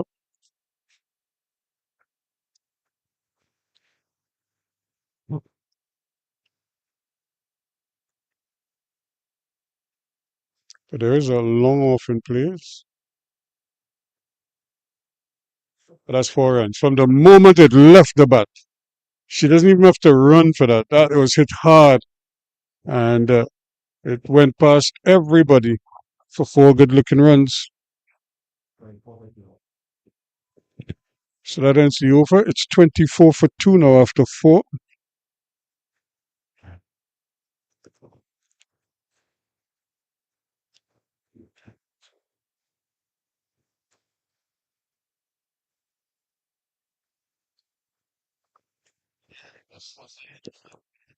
And as Bailey might have been hinted to you, we have a big weekend here in Trinidad and Tobago. Remember, the schools are out, so the kids are home. So we really want to encourage parents, if you're looking for something for the children to do, you have Carifta Games. The opening is on Friday. You have both the swimming as well as the track and field, or the aquatics and track and field. And if what you could do, you could kind of split it up. Maybe do track and field one day, do aquatics the next day, and then you also have cycling on the third day down at the velodrome. In fact, the cycling and the swimming will be next door to each other on Sunday. So it starts at Skinner Park on Friday, Arima Saturday, and then down to the velodrome in Balmain-Couver on Sunday. But the swimming will continue up until Wednesday of next week. So that is going to be it. So Muller is going to continue.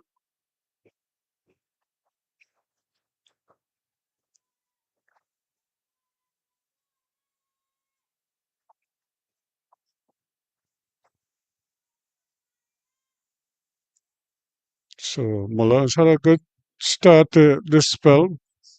Has a wicket, so she would like another one.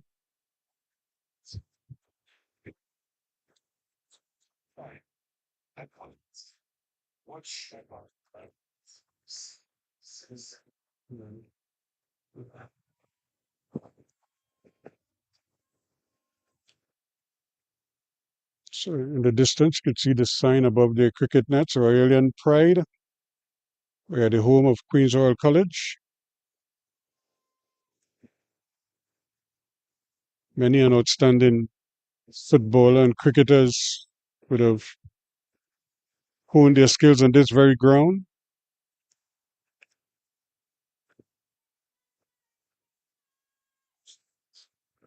And would have also seen some amazing clashes in the past. The big three from the north against the big three from the south, when the original Colleges League was in swing. And then the comprehensive schools joined the mix. They're going to go for this one. This could be close if the return was a good one. Just not able to gather it in, but certainly was a tight one. All she had to do was get it into the gloves of the keeper and let her do the rest. The throw was a little bit off target. Sometimes when you're that close, you kind of, you're not sure what the aim is because you don't want to put too much power on it. Hold on. Again, coming down the wrong line. And that is wicket number 2. The Chen is bowled for 3.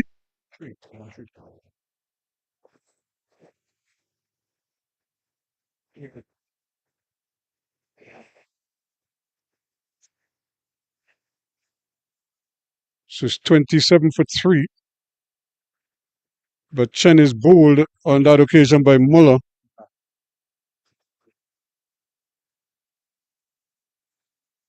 For just 5 runs. She doesn't look happy at all. In fact, I don't think anybody who gets bowled on would be happy. It's a long, slow walk back to the dugout for Chen. But I think she's waiting for the cross on the field.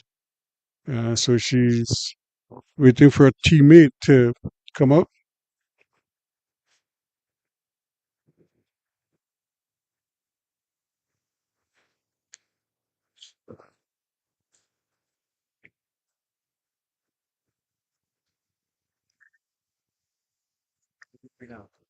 So now they're going to come forward here now.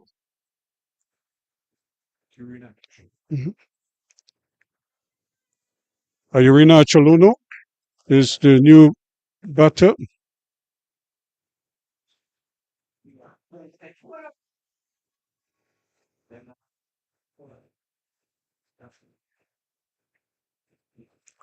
So Achelunu.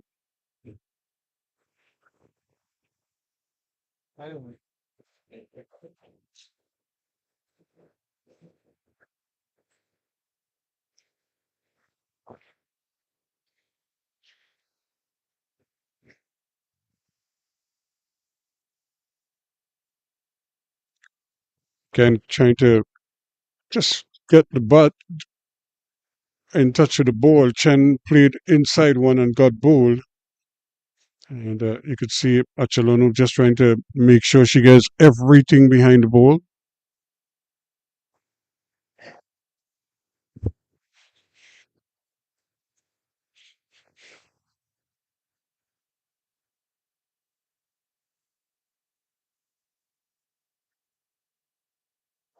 And again, ball just seaming in a little bit, coming in from outside the off stump. The off cutter is coming in towards her. That ends the over. And at the end of it, it's 27 for 3 now.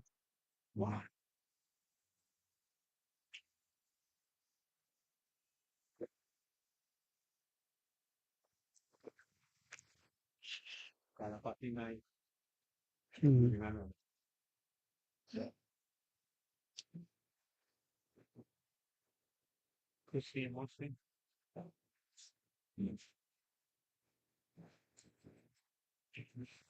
So we have a bowling change at the top end, and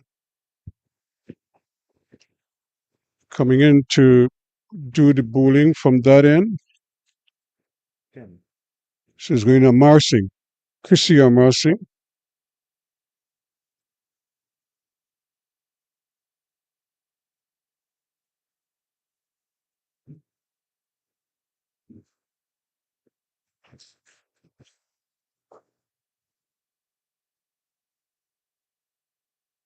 And just a slight under edge.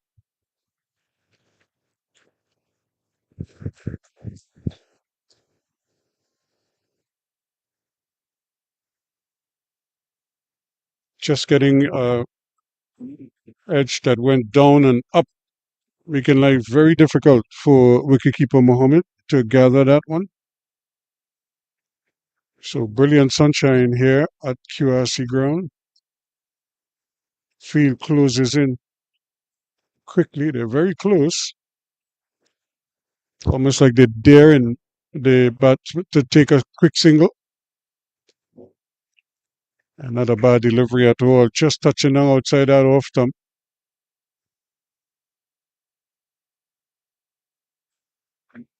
You don't see that too often. Bowlers running back to the top of the mark in hot sun like this.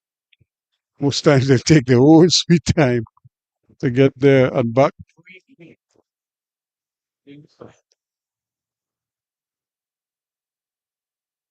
And again, she's doing the smart thing. She's just keeping a good line, and her length is also pretty good, causing some problems there. Achelonu not able to catch up with it just yet.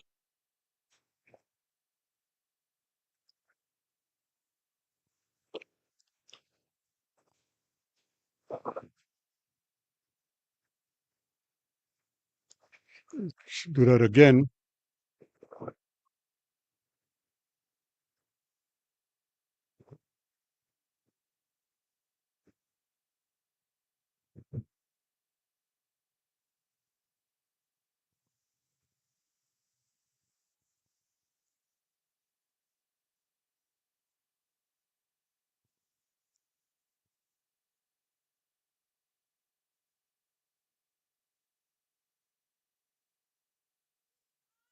Much shorter this time, and it goes right through the grasp there of Sukram, but they can only get the one run. So off the mark goes Achanolo.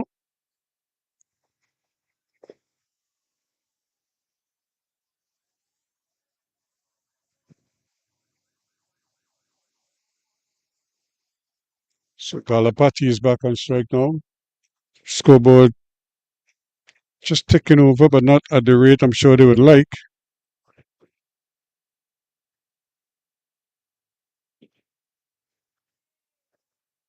And pitching right up on this occasion, but not giving the batter much room to work with, almost yorking herself on that occasion. So Kepka going for 4. Chuka also made. Chen made 5. Chuka, the one to go before, is a one that kept very low.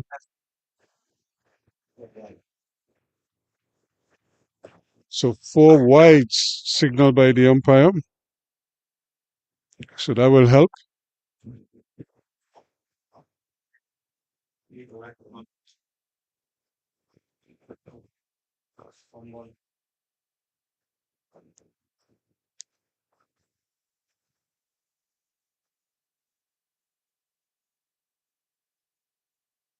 So again, she does have a fairly long run up.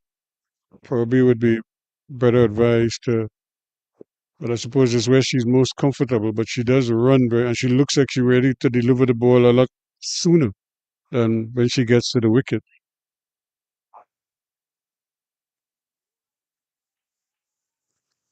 Once again, she's pitching right up and not able, Galapati not able to take advantage. The over comes to an end, and at the end of it, it remains 35 for 3.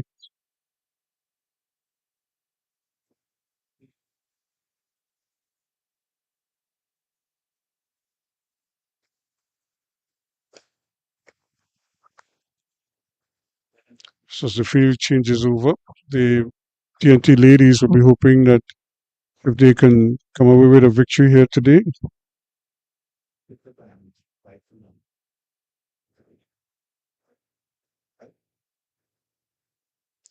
Of course, the young ladies seeing how popular the game of cricket has become now.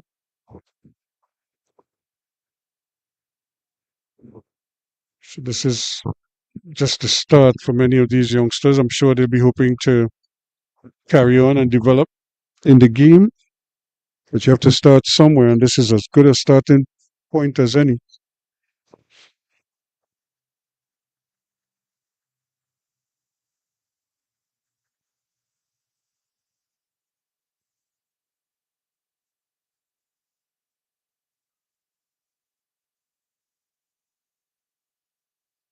Once again, a play on a miss outside that off stump there, where she continues to hone her skills. Mullah, she's not she's hoping to avoid spraying the ball all over the place, and so far so good.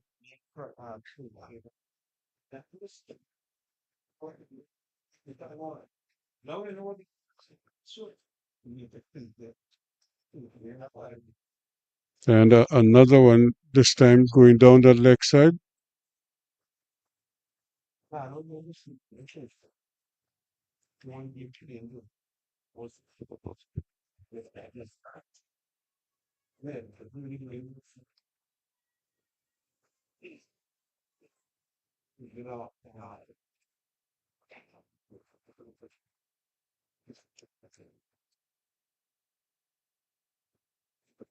And again, just drifting onto that pad. So she's just kind of lost the plot there a little bit. The leg by the signal. Probably better advice to stay away from that leg thump.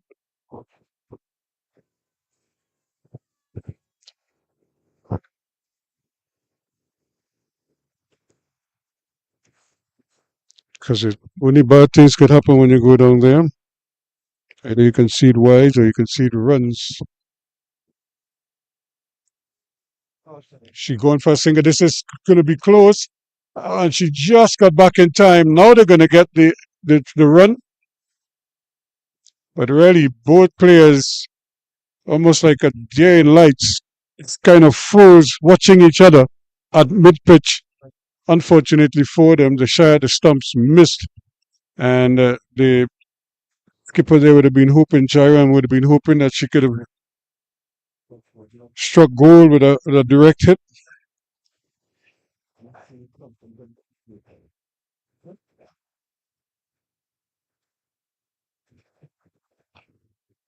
Again, indecision.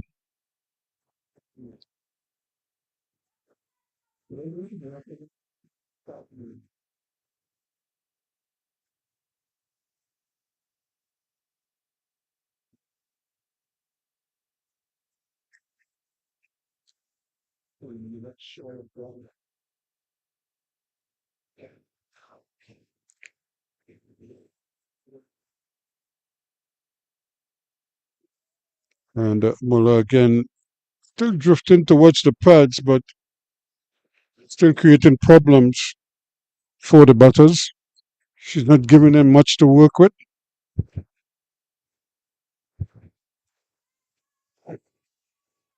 And again, after today, like tomorrow, they'll be at the Oval against this country's under 19 women before they get a rest day on Thursday. And then on Friday, of course, they're up against a girls' league 11 at Presentation College in San Fernando. And then a North Zone women's team at the Brian Lara Recreational Ground in Santa Cruz. That's on Saturday. The over comes to an end. It's 36 for 3 at the end of it. Or 38 for 3.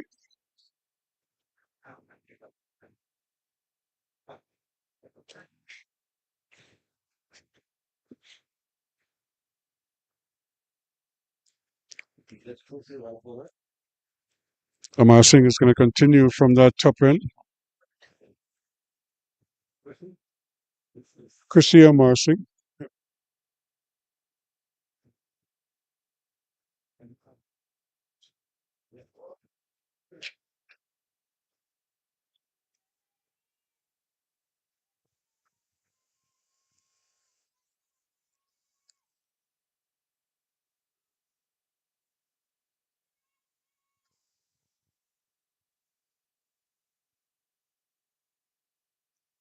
So you've seen two left-handers for the Trinidad and Tobago youth team.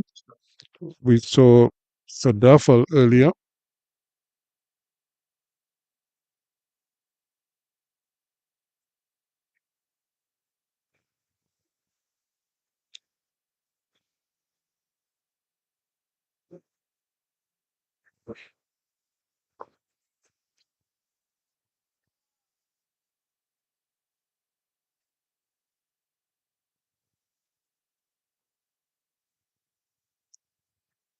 So it's Amar Singh who's going to continue. She has a wicket. She's looking for more. She's not going to get it there. Full toss.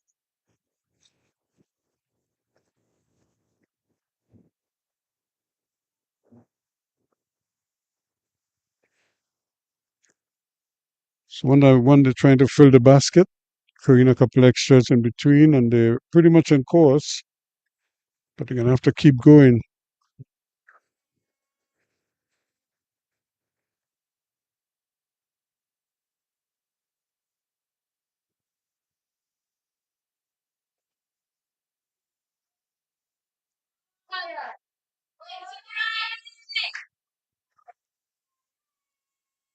If you could just hear the support from the spectators, congratulating them on every good thing they've done. Even the batting team and as well as the fielding team, they're supportive of both camps.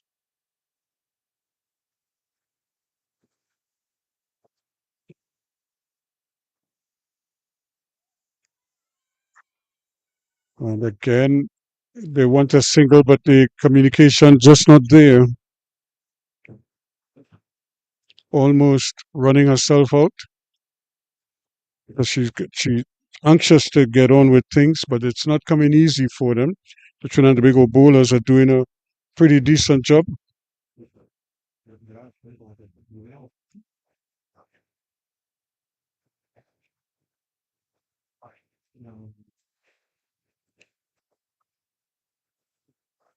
Again, pitching outside leg.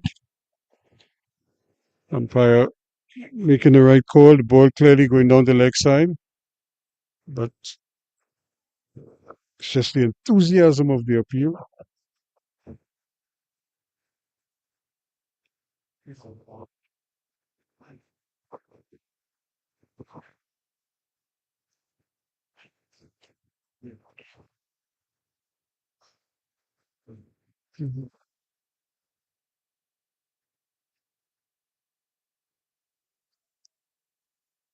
Again, they want a single. It's a late decision, and they're going to get it two in the end. So they thought about it for a moment. It looked as if Jairam was going to cut it off. She didn't, but it eventually went down to mid on, and the batsman were able to complete a comfortable single in the end. So that ends the over. It's 40s on the board now. 41 for 3. 8 overs completed.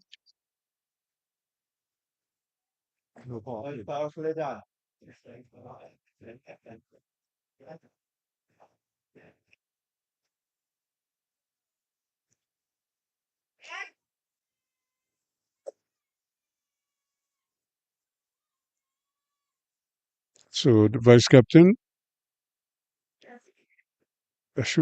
coming on, Chelsea Sukram.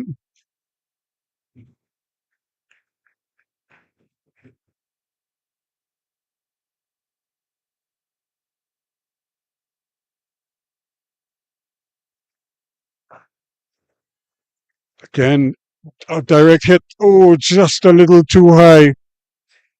Again, it's dangerous running because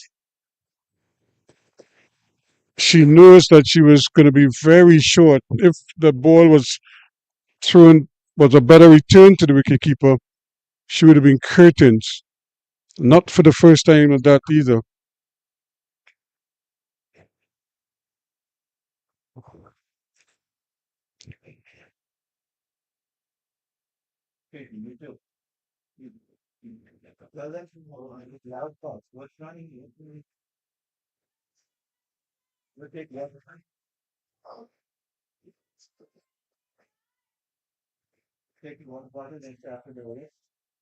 So they just need to keep going here. They're running. They'll need to tidy up their running because it's really a break here. Is a bit of a stifled appeal walking down the wicket.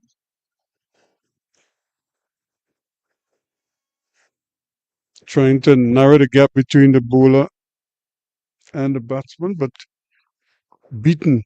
She's getting a little bit of inward movement as well.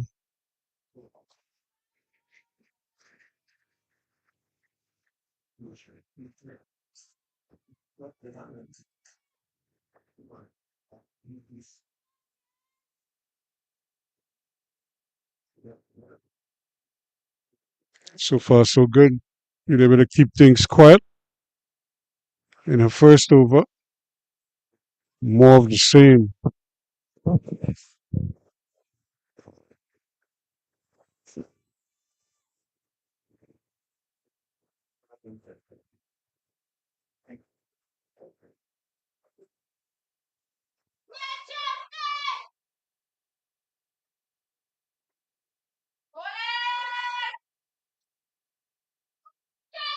take that run at your own peril. They're flirting with danger there as they try to squeeze out a quick single.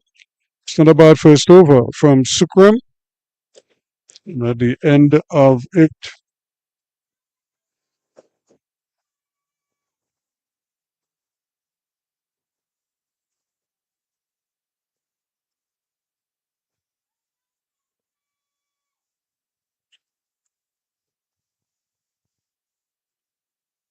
42 for 3 after 9.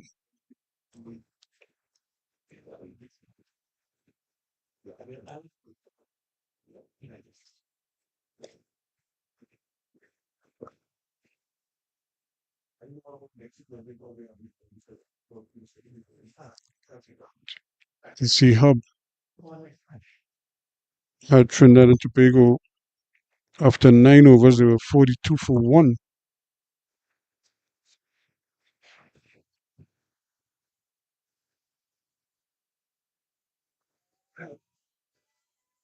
There's another miss because it signaled a wide eventually.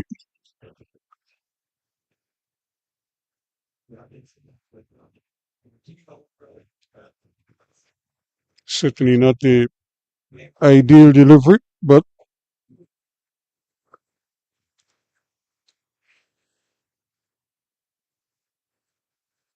she'll have to do it again. Let's see if she's able to tidy up.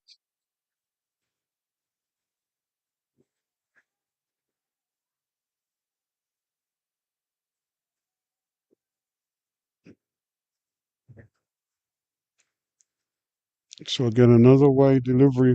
So not, as I said, not too unexpected with the younger players.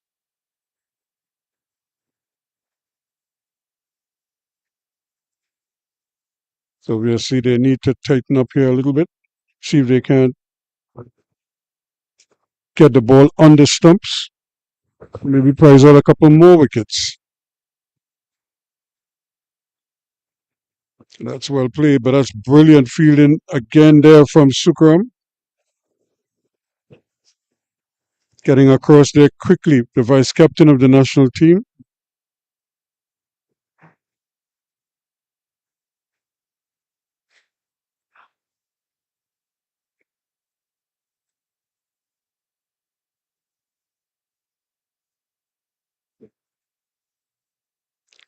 No doubt, very interesting. And not for the first time, she's trying to hit the ball behind square, almost standing up in the wicket and trying to hit it behind square. Oh, that I don't think that came off the bat as much as it came off the pad, but no signal from the umpire. So go down as it runs.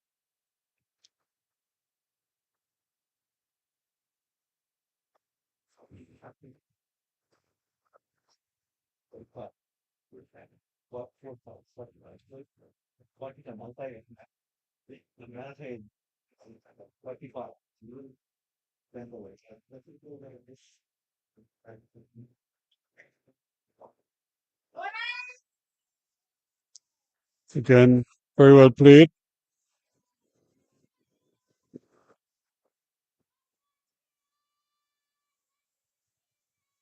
So one by one, they're trying to fill up this basket.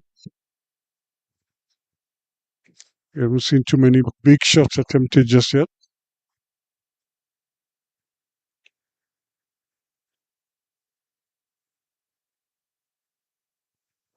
So they're all waiting to see what will happen from that top end.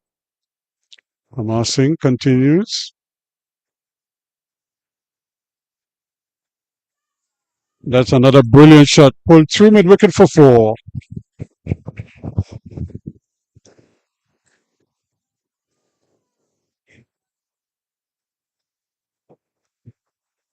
A really splendid shot. A lot of power as well. And kept it down, which is even better. And once she got it into that gap on the onside, just forward of square leg, get through mid wicket more than anything else. 4 good looking runs.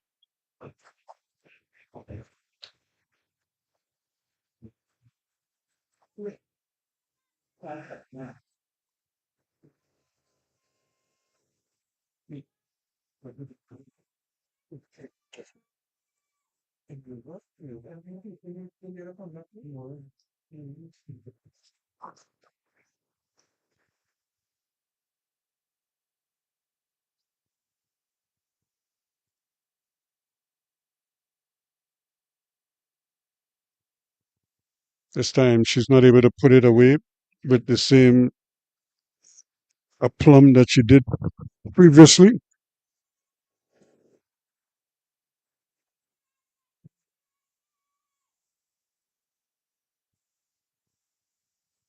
So she's coming under a little bit of pressure here now, maybe just tiring a little bit. But Amar Singh don't want to leak too many runs here. Try to keep things as tight as possible.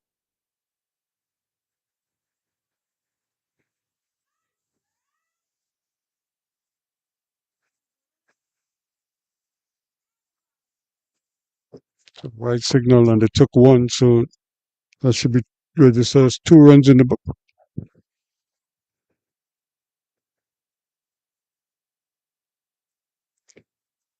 So it's not the easiest of evenings for these young ladies. If they're not getting success, of course, the heat is going to take its toll.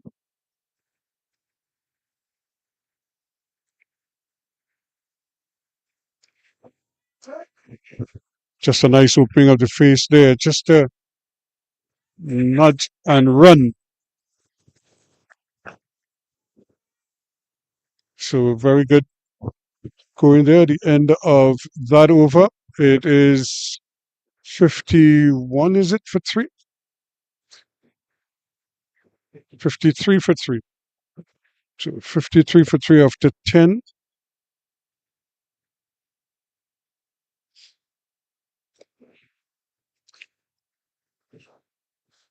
So Trinidad and Tobago will get an opportunity to talk things over. The players get some refreshments.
Is welcome you back here. We're looking at Sukram is going to continue. Just a 1 over so far. And both pretty good. She's looking to continue that. And that one kept a little bit low.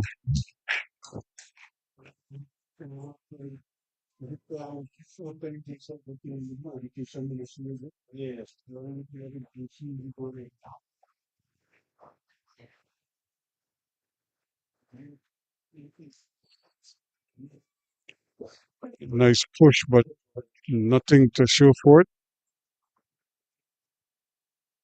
And I know many sportsmen would probably tell you, especially footballers and cricketers, will probably tell you about their exploits on this ground.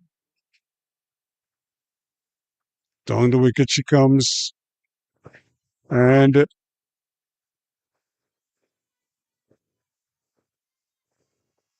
so just a little bit of a fumble in the field, but she was able to tidy up rather quickly. Adiel Roston coming across to the ball, attacking it, which is the smart thing to do.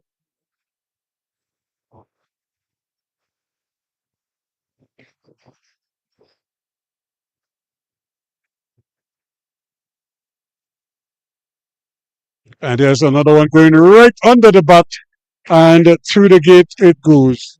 So that is the end of Achalunu, bowled all over the place by Sukram.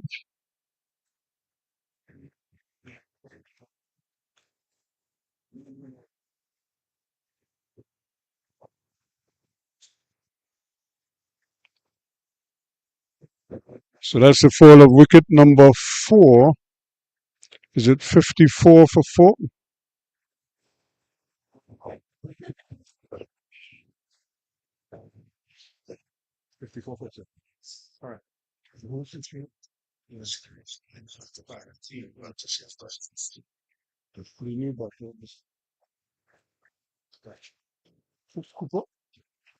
So Eleanor Cooper makes her way out.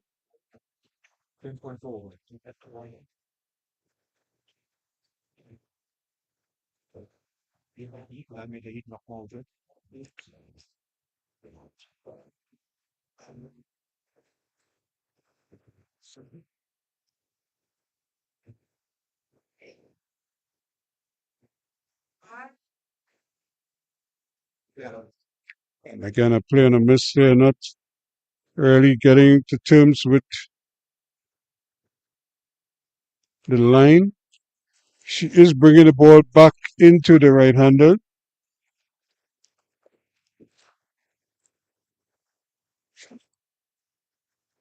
And again, just a little bubble in the field there, but it doesn't cost Maya Harry, who batted so well for Trinidad and Tobago. It's the end of the over 11 completed, and it remains 54 for 4.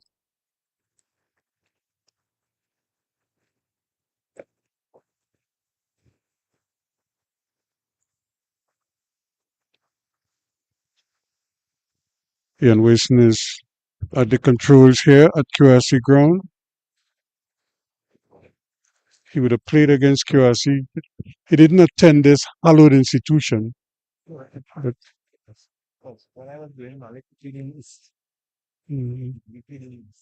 so he never got a chance to play against the Royalians. So he came from the East, so he had nothing to tell Justin Marico or anything about his cricket exploits against QRC. Or Kwame or even Irvin Ward, all the QRC boys. Yeah, Gad Watley's also from QRC, yes. So Wilson, you have nothing to say about their institution. And immediately the skipper is into the attack, and Jairam concedes an early run.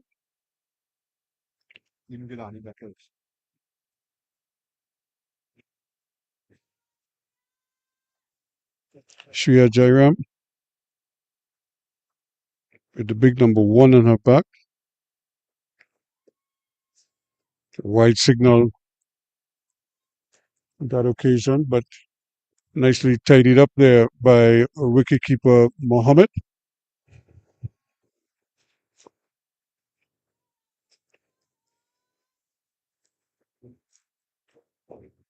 And nicely flighted, and they want a second run, but Rostant again doing well. She didn't pick it up cleanly, but she got enough of it to stop it and was able to tidy up shortly after.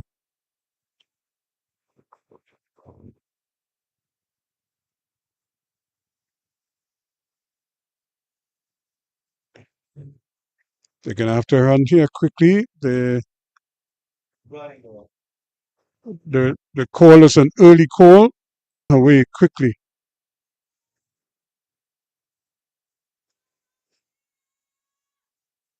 So Shreya Jairam looking for some kind of early success.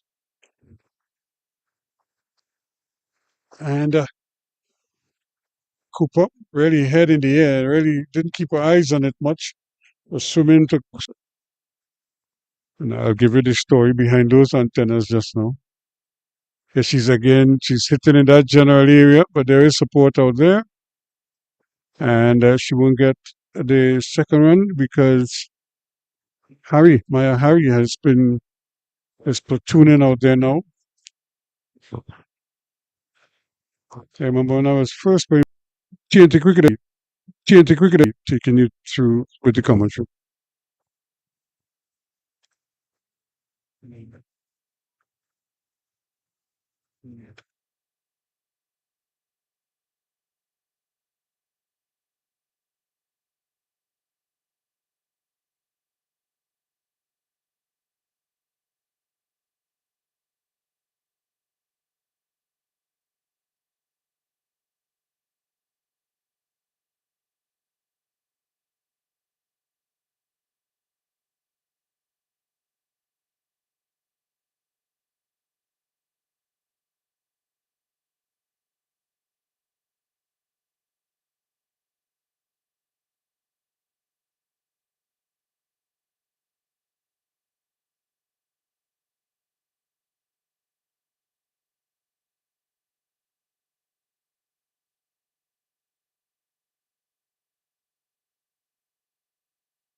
Hi, good afternoon to all viewers, Trinidad and Tobago, United States and abroad.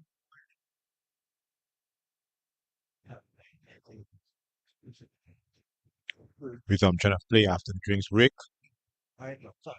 DC Hub under 19 girls in pursuit of a target of 121, 60 for 4 after 12 overs. One going down the leg side.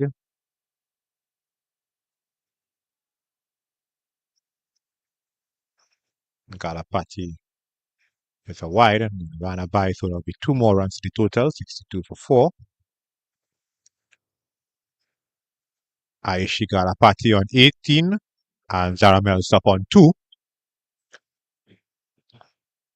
Bowling from the southern end is Vice Captain Chelsea Sukram. That will be easily called a wide. Well outside the pop and crease. Seemed like they were heading on the slip.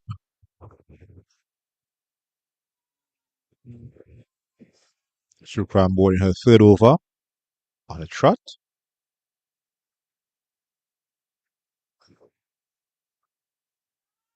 One driven between cover and point. And will go over the boundary rope for boundary region for 4. So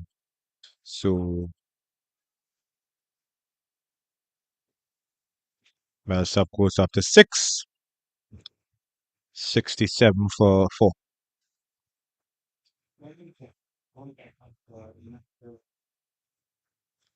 Run rate, not run rate, target now 54 required of 77 deliveries.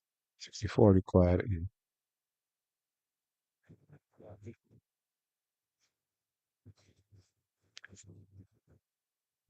54 required, my apologies.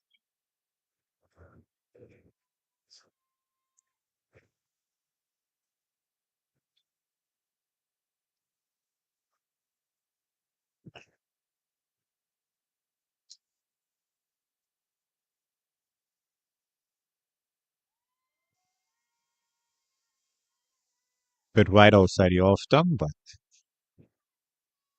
Millsap wasn't able to get any connection there. The ball did keep low.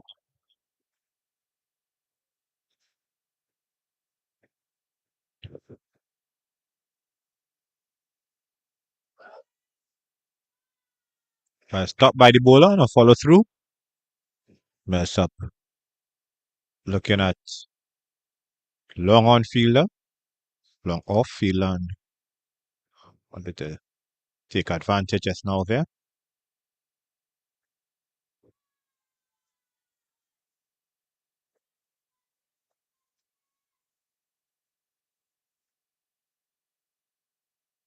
Bit humid here at the Queen's Royal College ground in Sinclair. Game evenly poised.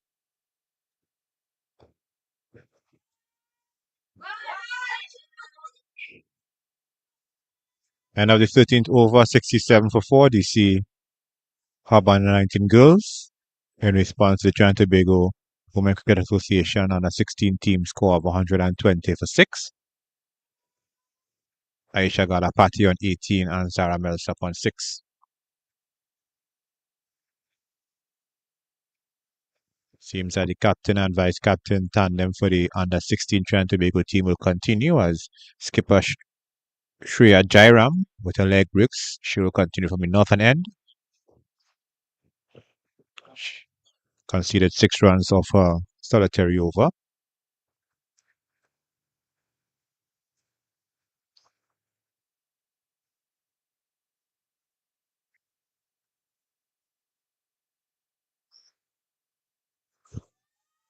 Attempted sweet shot by Kalapati. Looked like she was doing it in slow motion. Ended up on her knees. Play and a miss and collected by wicketkeeper Jana Mohammed.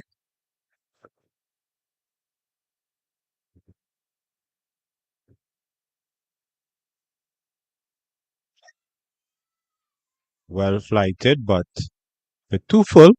Going down the leg side and call a wide. Scoreboard took over by 1 to 68 for 4.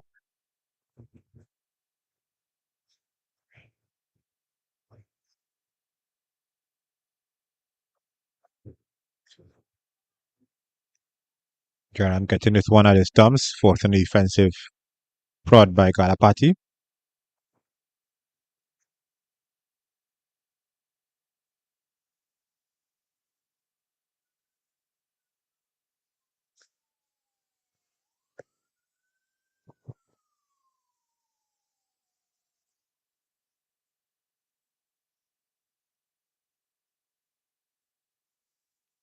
A few blocks from here is the Sinclair Medical Center. That's to our left. To our right would be the Port Spain Channel Hospital. So from time to time, you'll be hearing some ambulance passing behind us. As Galapati drives to long off for a single. She goes up to 19. The score goes up to 19. Team score reads now 69 for 4.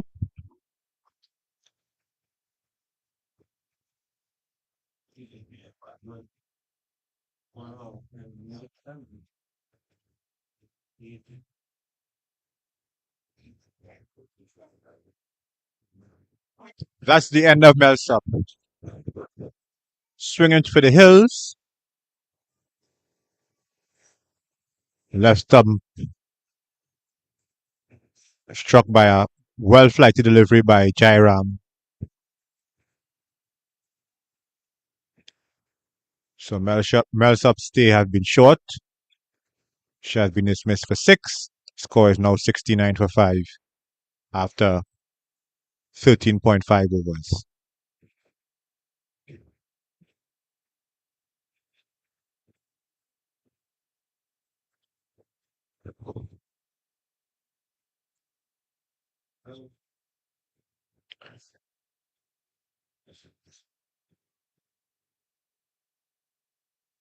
We have Alicia Fernando, the skipper, going to join Galapati in the middle.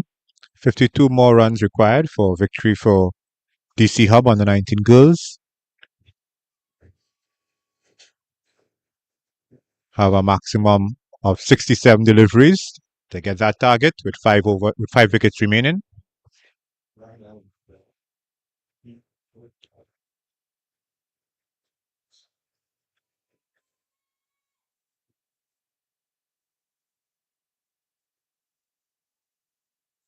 So the game is evenly poised, could go either way.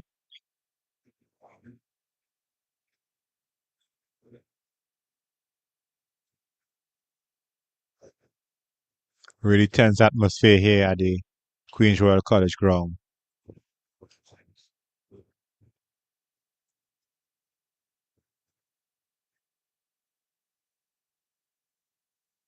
This one kept a bit low. Fernando drives to short cover.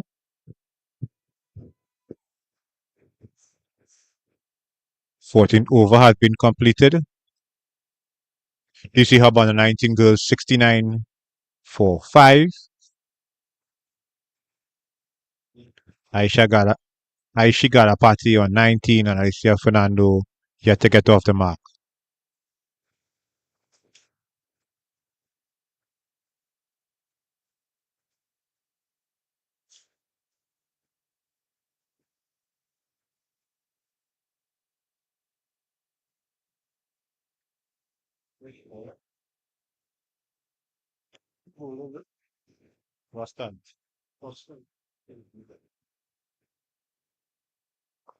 Adia Rustant will be replacing Chelsea Sukram from the southern end.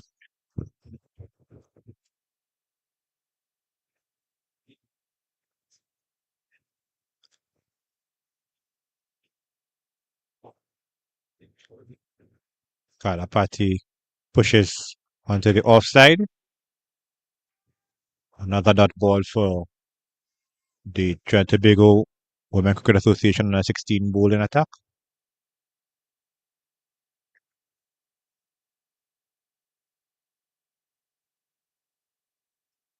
Ooh, this one head high full toss.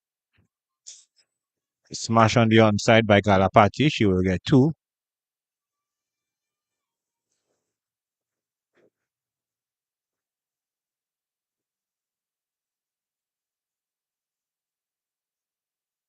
Surprisingly, umpires didn't call a no ball, so I guess they may believe that the ball was dipping, and Galapati got it mid stride.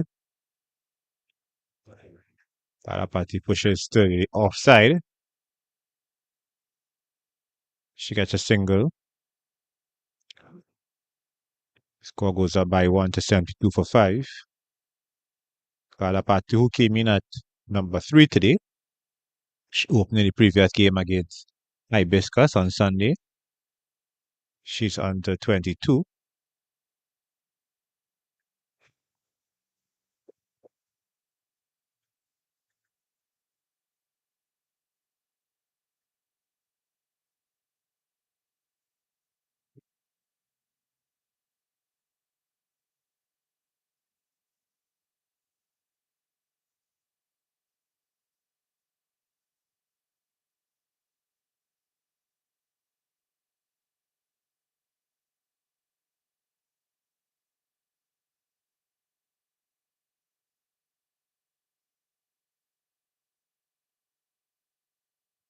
Another full toss, but Fernando did not get any connection to that one.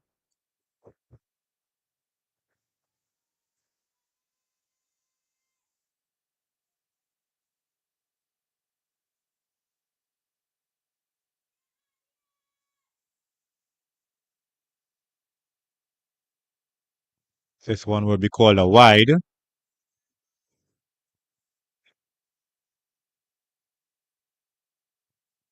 Really nice atmosphere here at the KRC ground. A number of old buildings, some on the compound, some off the compound. Trees decorating the ground, all angles. It's one of the play and a miss, and Fernando didn't realize that the keeper didn't gather the ball safely, so they was a good call by Galapati for the bye to be taken. So one more run to the score. 74 for 3. 74 for 5.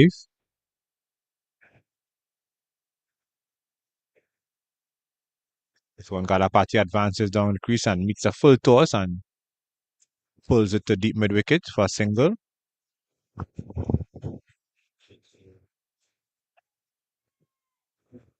At the end of the first over by Rostan, a mixed bag. Few well pitched up deliveries and a few full tosses.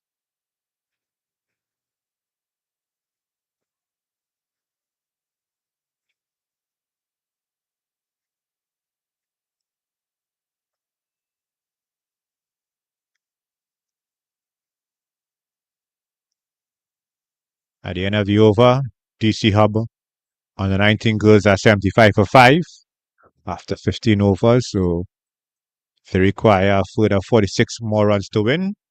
10 overs remaining. 5 wickets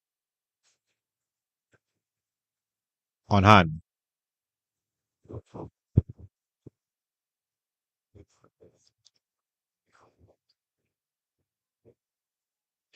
Just just reflecting on what transpired early on. The innings. Hana Ketka dismissed for 4. Neil Chuka. Fellow opener also dismissed for 4. Joanna Chen made 5. Irena Acholono made 8. Zaramel sub 6. In fact, the top score so far has been extras, 25, comprising 20 wides, 4 byes, and a leg bye. Azaria Mola, the opening bowler, is taking 2 for 40, 2 for 14, 1 apiece to Jillian Sadafal, Chelsea Supram, and Shreya Jairam. Jairam continues on the northern end. Kalapati pushes and run to short third man. Really trying to take it in singles here. Keep the fielders on their toes.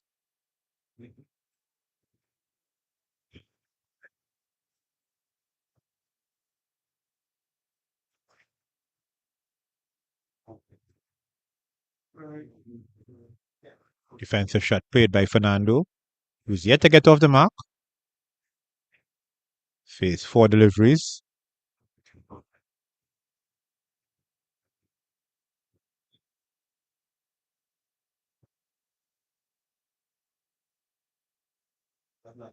Fernando gets off the mark now, drives one to the left of long off. She comes back for 2.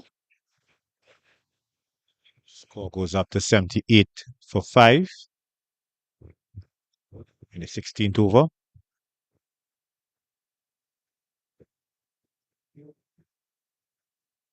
It's a reminder that target is 121. It felt like before, Fernando seemed like she was unsure whether to play at the ball or allow it to go past the keeper.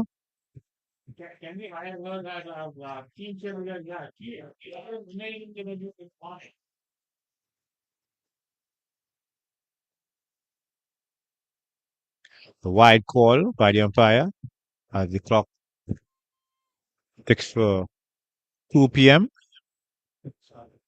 in Trinidad and Tobago.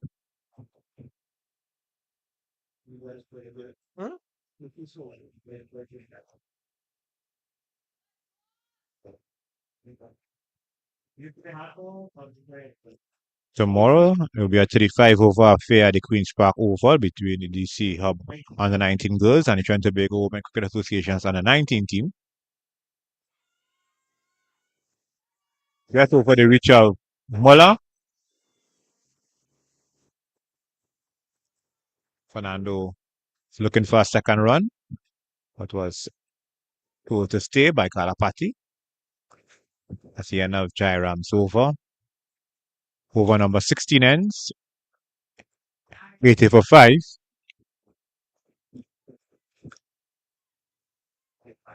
Run rate 5.0. 41 more runs required for victory of 9 overs, 5 wickets remaining.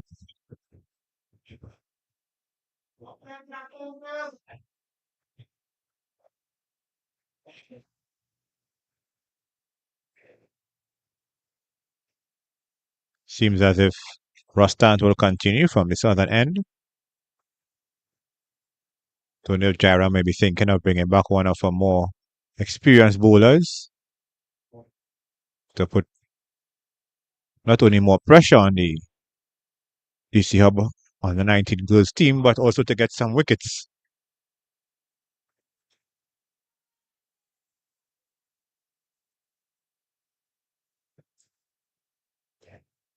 So wide outside the off stump. Yeah, Jaira may want to think of at least bringing back Muller for an over or 2. See if she can break this partnership and expose the lower order.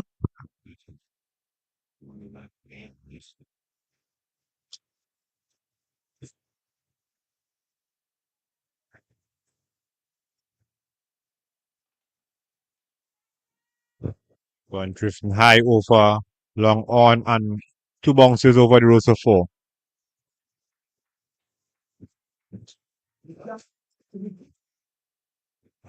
So, useful boundary scored by the skipper Fernando.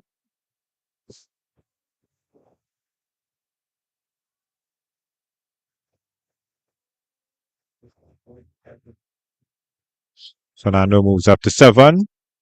Score 85 for 5.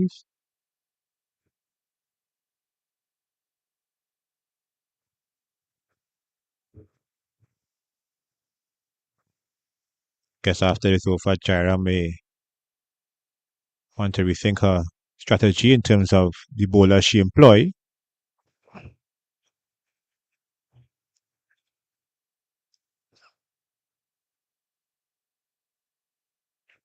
Fernando leaves this one alone.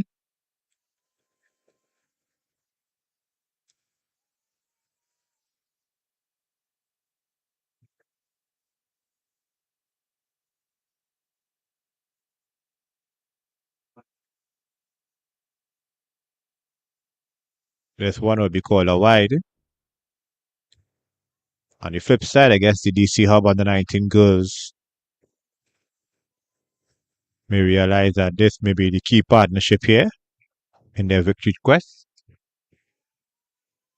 of 121.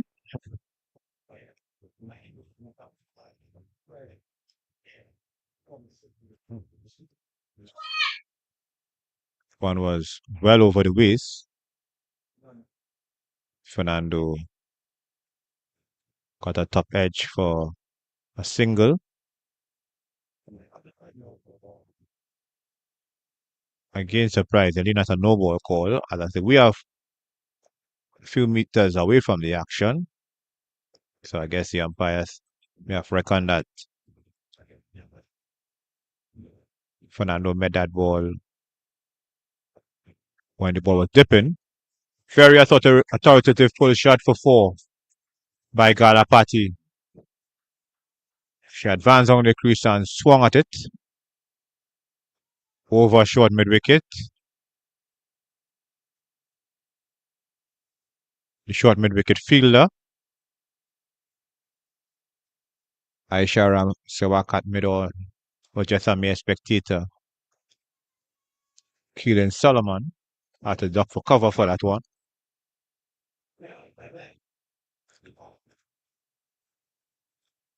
Galapati plays a defensive shot.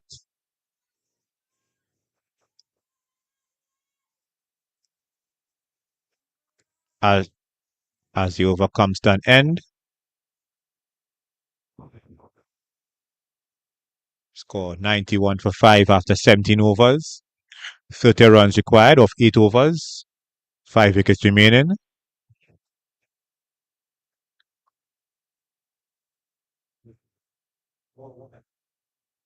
Eight more overs again. 8 more overs again. Will be a change of bowler from the northern end. Keelan Solomon.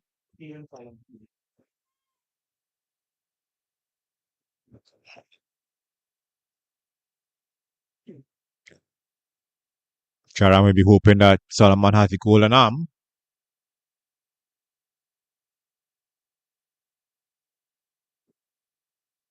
Should be coming into the attack for the first time. This will be 7th bowler being used by Trinidad and Tobago Women Cricket Association under 16 team.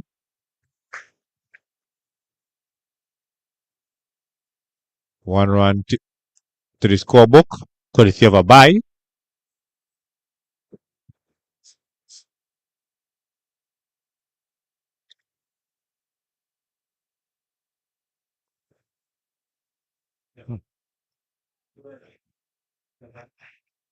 High full toss, pull to deep mid wicket for a single.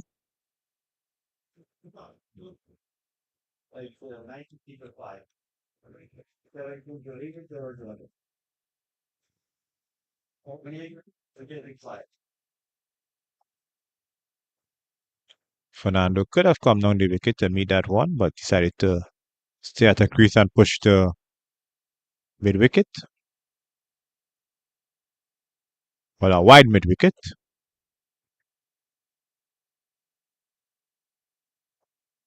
This one, smash pass, cover fielder, and Sukram. 2 runs taken by the batters.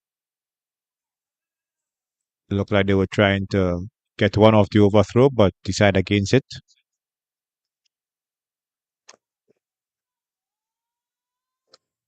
Fernando goes up to 12. He scores 97 for 5. The 18th over. Edge past the keeper. Bit of a misfield by Ramsewak, but Mullah was on hand to tidy up. So only 1 run taken. 98 for 5. 18th over.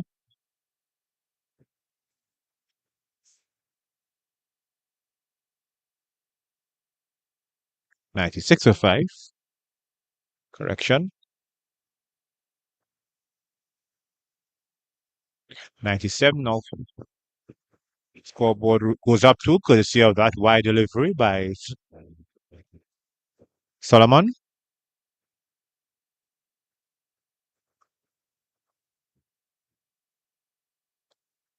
I think Jeremy may really have to rethink a strategy. I mean, yes, he may want to give somebody an experienced bowler to try, but it's a game to win.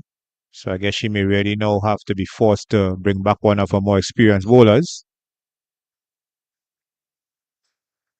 Kalapati drives, wasn't fielded on a follow through by Solomon. So a single taken. End of the 18th over. DC Hub on the 19 girls 97 for 5. 98 for 5. Sorry. Kalapati on 30 and Fernando on 11. 23 more runs required to win of 7 overs. 5 wickets remaining.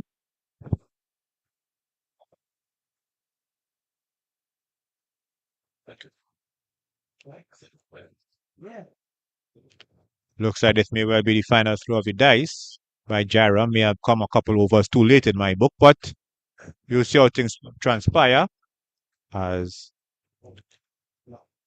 Azaria Muller will return to the attack. Will return to action, sorry.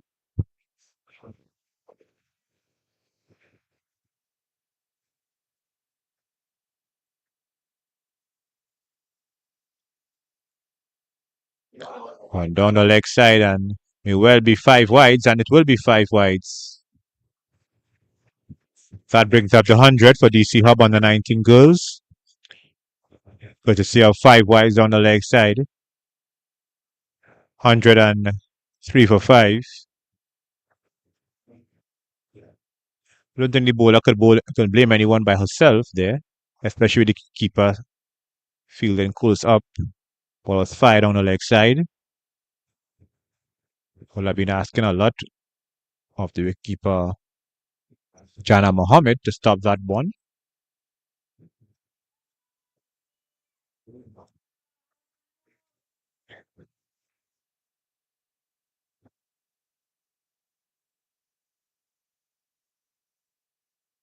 Stuff in the middle. Not all, says the umpire. Kalapati indicating right away that she got an inside edge. One way or the other. She survives. She remains on 30, 103 for 5.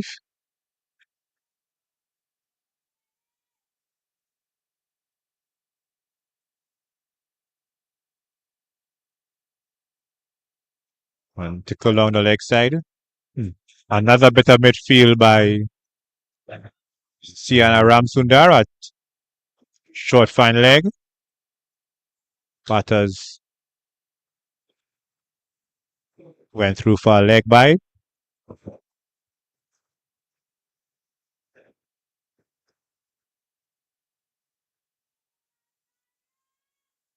Really wasn't the best of fielding by Ramsundar, especially with the ascendancy in favor of DC Hub on the 19 girls. Good delivery into the block hole, play and a miss by Fernando. As it stands now, 17 runs to get for DC Hub on the 19 girls to get their first official victory on their 6-match tour of Trinidad.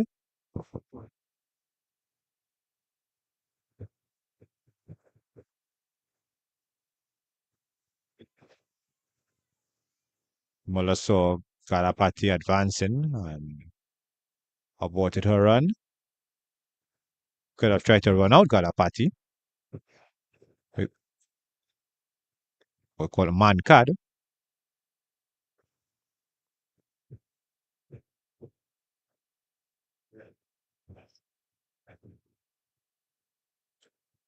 Drive by Fernando to cover. Fielded by Jairam.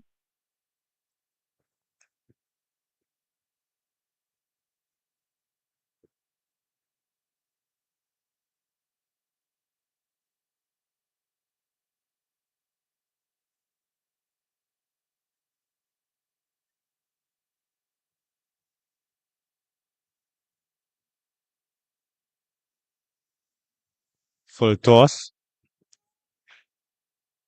Fielded on a boundary by Sadafal. Running in from her left Running to her left from third man by taking. Score goes up by 1 to 105 for 5. 16 more runs required to win of 6.1 overs. 5 wickets remaining.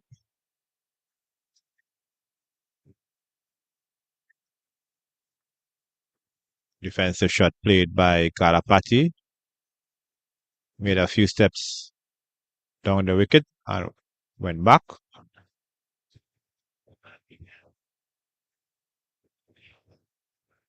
That concludes the 19th over. 105 for 5. DC Hub on the 19 girls requires 16 more runs for victory of 6 overs. 5 wickets remaining.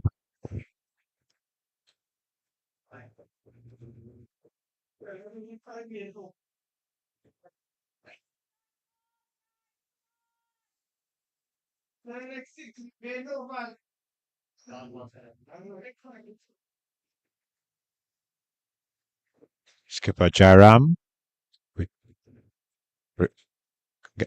comes back into the attack, replacing Solomon.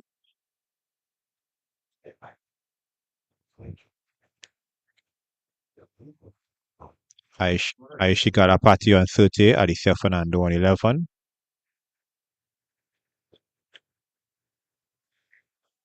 Good delivery by Jairam. Fernando had to play at that one, pulled to mid wicket. No run taken.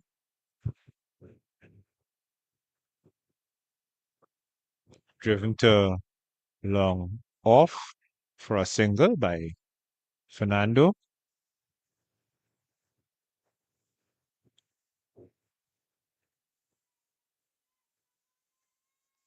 (106 for 5).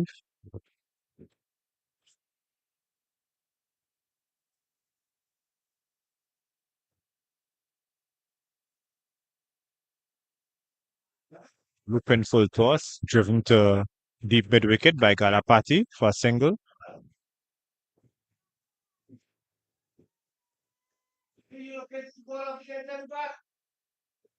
Fielded by Harry at deep mid wicket.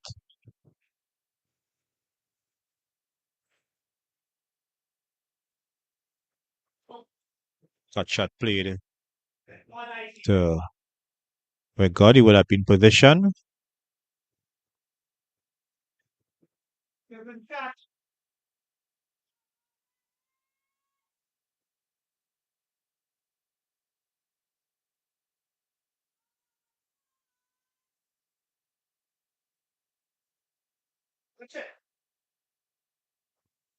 Shot played by Fernando. Quick single taken successfully.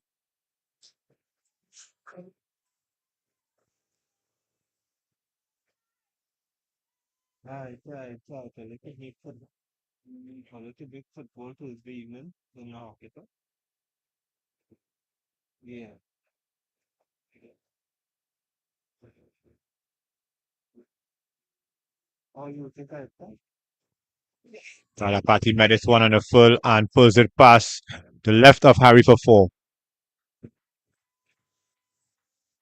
I guess with that shot, you can really say now it's all over by the shouting.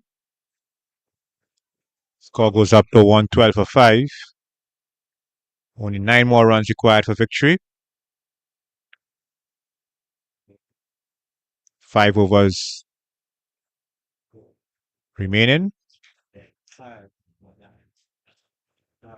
Both batters require some sort of refreshment. Yes, it's humid here. On the chance that the DC Hub team may not be familiar with at this point in time, seeing that it's springtime in the United States.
Julian Sadafal will turn to the attack from the southern end,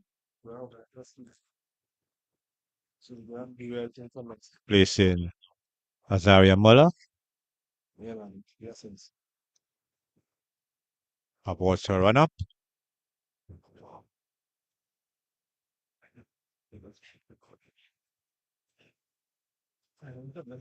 Decides to switch her mode of attack to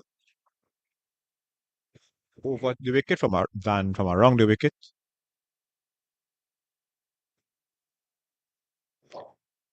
Wide down the leg side.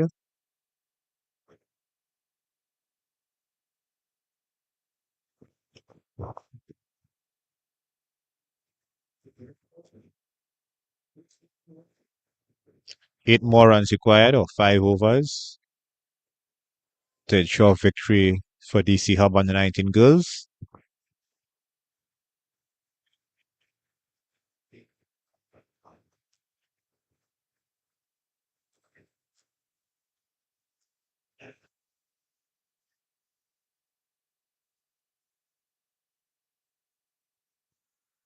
Field far caught behind. I guess at this stage, the TT the under 16 girls will be looking at any way possible to get a wicket to put some pressure on the DC Hub under 19 girls.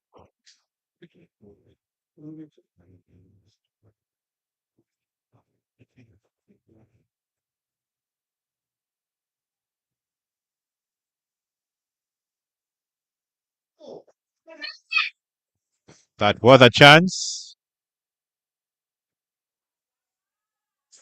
Unfortunately, Solomon could not hold on to that return chance. Fernando goes up by 1 to 14. He scores now 114 for 5. 7 more runs required for victory.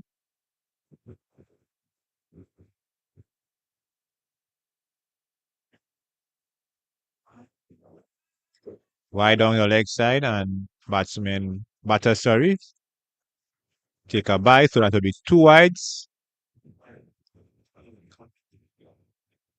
Just compounding the misery for the Trinidad and Tobago Women Cricket Association and a 16 girls team.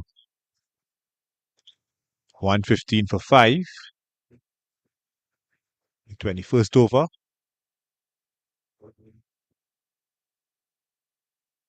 Attempted cut shot by Fernando. Had to reach for that one, but didn't get any touch to get a past the keeper.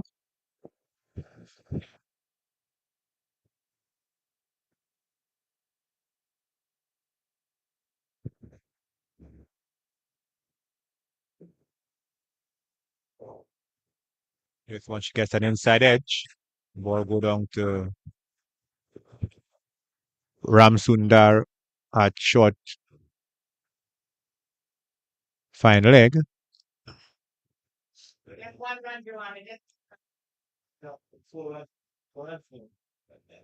Score goes up to 117 for 5.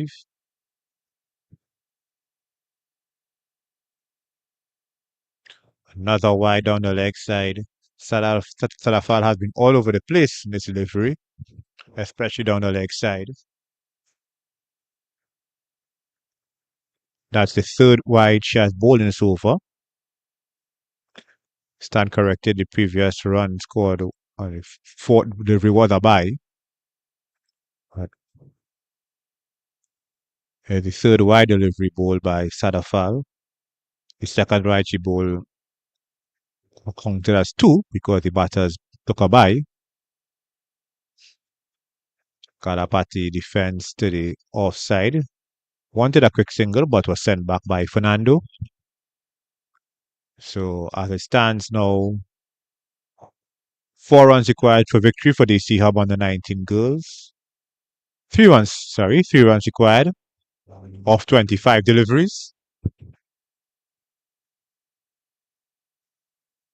Full toss that has been driven to deep cover by Kalapati. And there is a misfield, so they will come back for 2. A misfield by the vice captain, Chelsea Sukram. So the scores are tied as we end the 21st over. 120 for 5. DC Hub under 19 girls. 1 more run required for 4 overs.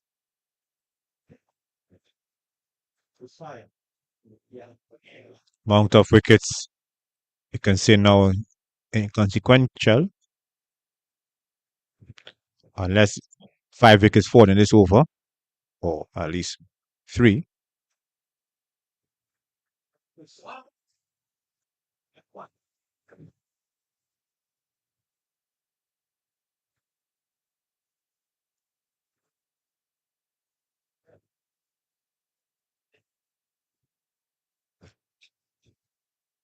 Maya Hari may well be bowling the last over of this match unless she gets at least a wicket maiden or a maiden.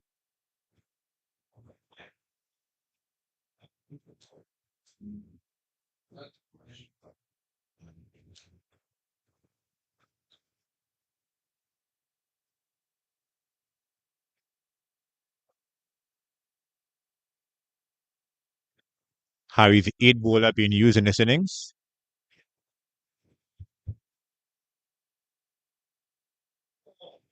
And that ends the match with a wide.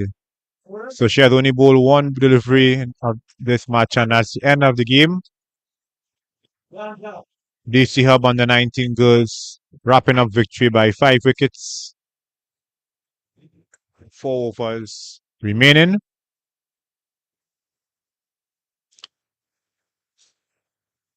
Aishi Garapati unbeaten on 37 off 50 delivery to 3 fours. And skipper Alicia Fernando not out on 14 with 27 off 27 delivery to 1-4. Just quickly give you the score card. Hannah Ketka bowled by Azaria Mola for 4. Nidhi Chuka bowled by Jedian Sadafar for 4. Aishi Garapati not out on 37. Joanna Chen bowled by Azaria Mola for 5. Irina Acholono bowled by Chelsea Sukram for 8. Zara Melsa bowled by Shreya Jairam for 6. Alicia Fernando not out on 14. But the top score, 42 extras. 33 wides, 7 byes, and 2 leg byes. So he scored 121 for 5 off 21 overs. Bowling for the Trinidad and Tobago Women Cricket Association and a 16 team. Azaria Muller, 5 overs, no maidens, 2 for 19. Jaden Sadafar, 3 overs, no maidens, 1 for 19. Christian Amal Singh, 3 overs, no maidens, 0 for 22. Chelsea Chukram, 3 overs, no maidens, 1 for 9. Shreya Jairam, 4 overs, no maidens, 1 for 21. Adian Rastan, 2 overs, no maidens, 0 for 16. Kiran Salaman, 1 over, no maidens, 0 for 6. And 1 wide delivery was bowled by Maya Hari. So earlier on, Trinidad and Tobago Women Cricket Association and a 16 team, they made 120 for 6 after 25 overs with a top score of 24 by Maya Hari and 22 by Azaria Mola. Nidhi Chuka took 2 for 17 and Anna Gumgol 2 for 19. So tomorrow, please, the Lord, At 10 a.m., the DC Hub under 19 girls will be moving a few meters from here. They'll be at the Queen's Park Oval to play the Trinidad and Tobago Women Cricket Association under 19 team in a 35 over per side affair. So join Cricket 360 for coverage of that match. On behalf of my fellow commentator Ruskin Mark, cameraman Daniel Lynch, and technical operator Ian Wason, I'm Joel Bailey, thanking you for viewing and have a blessed afternoon, evening or night, whichever part of the globe you're at, and be safe and God bless.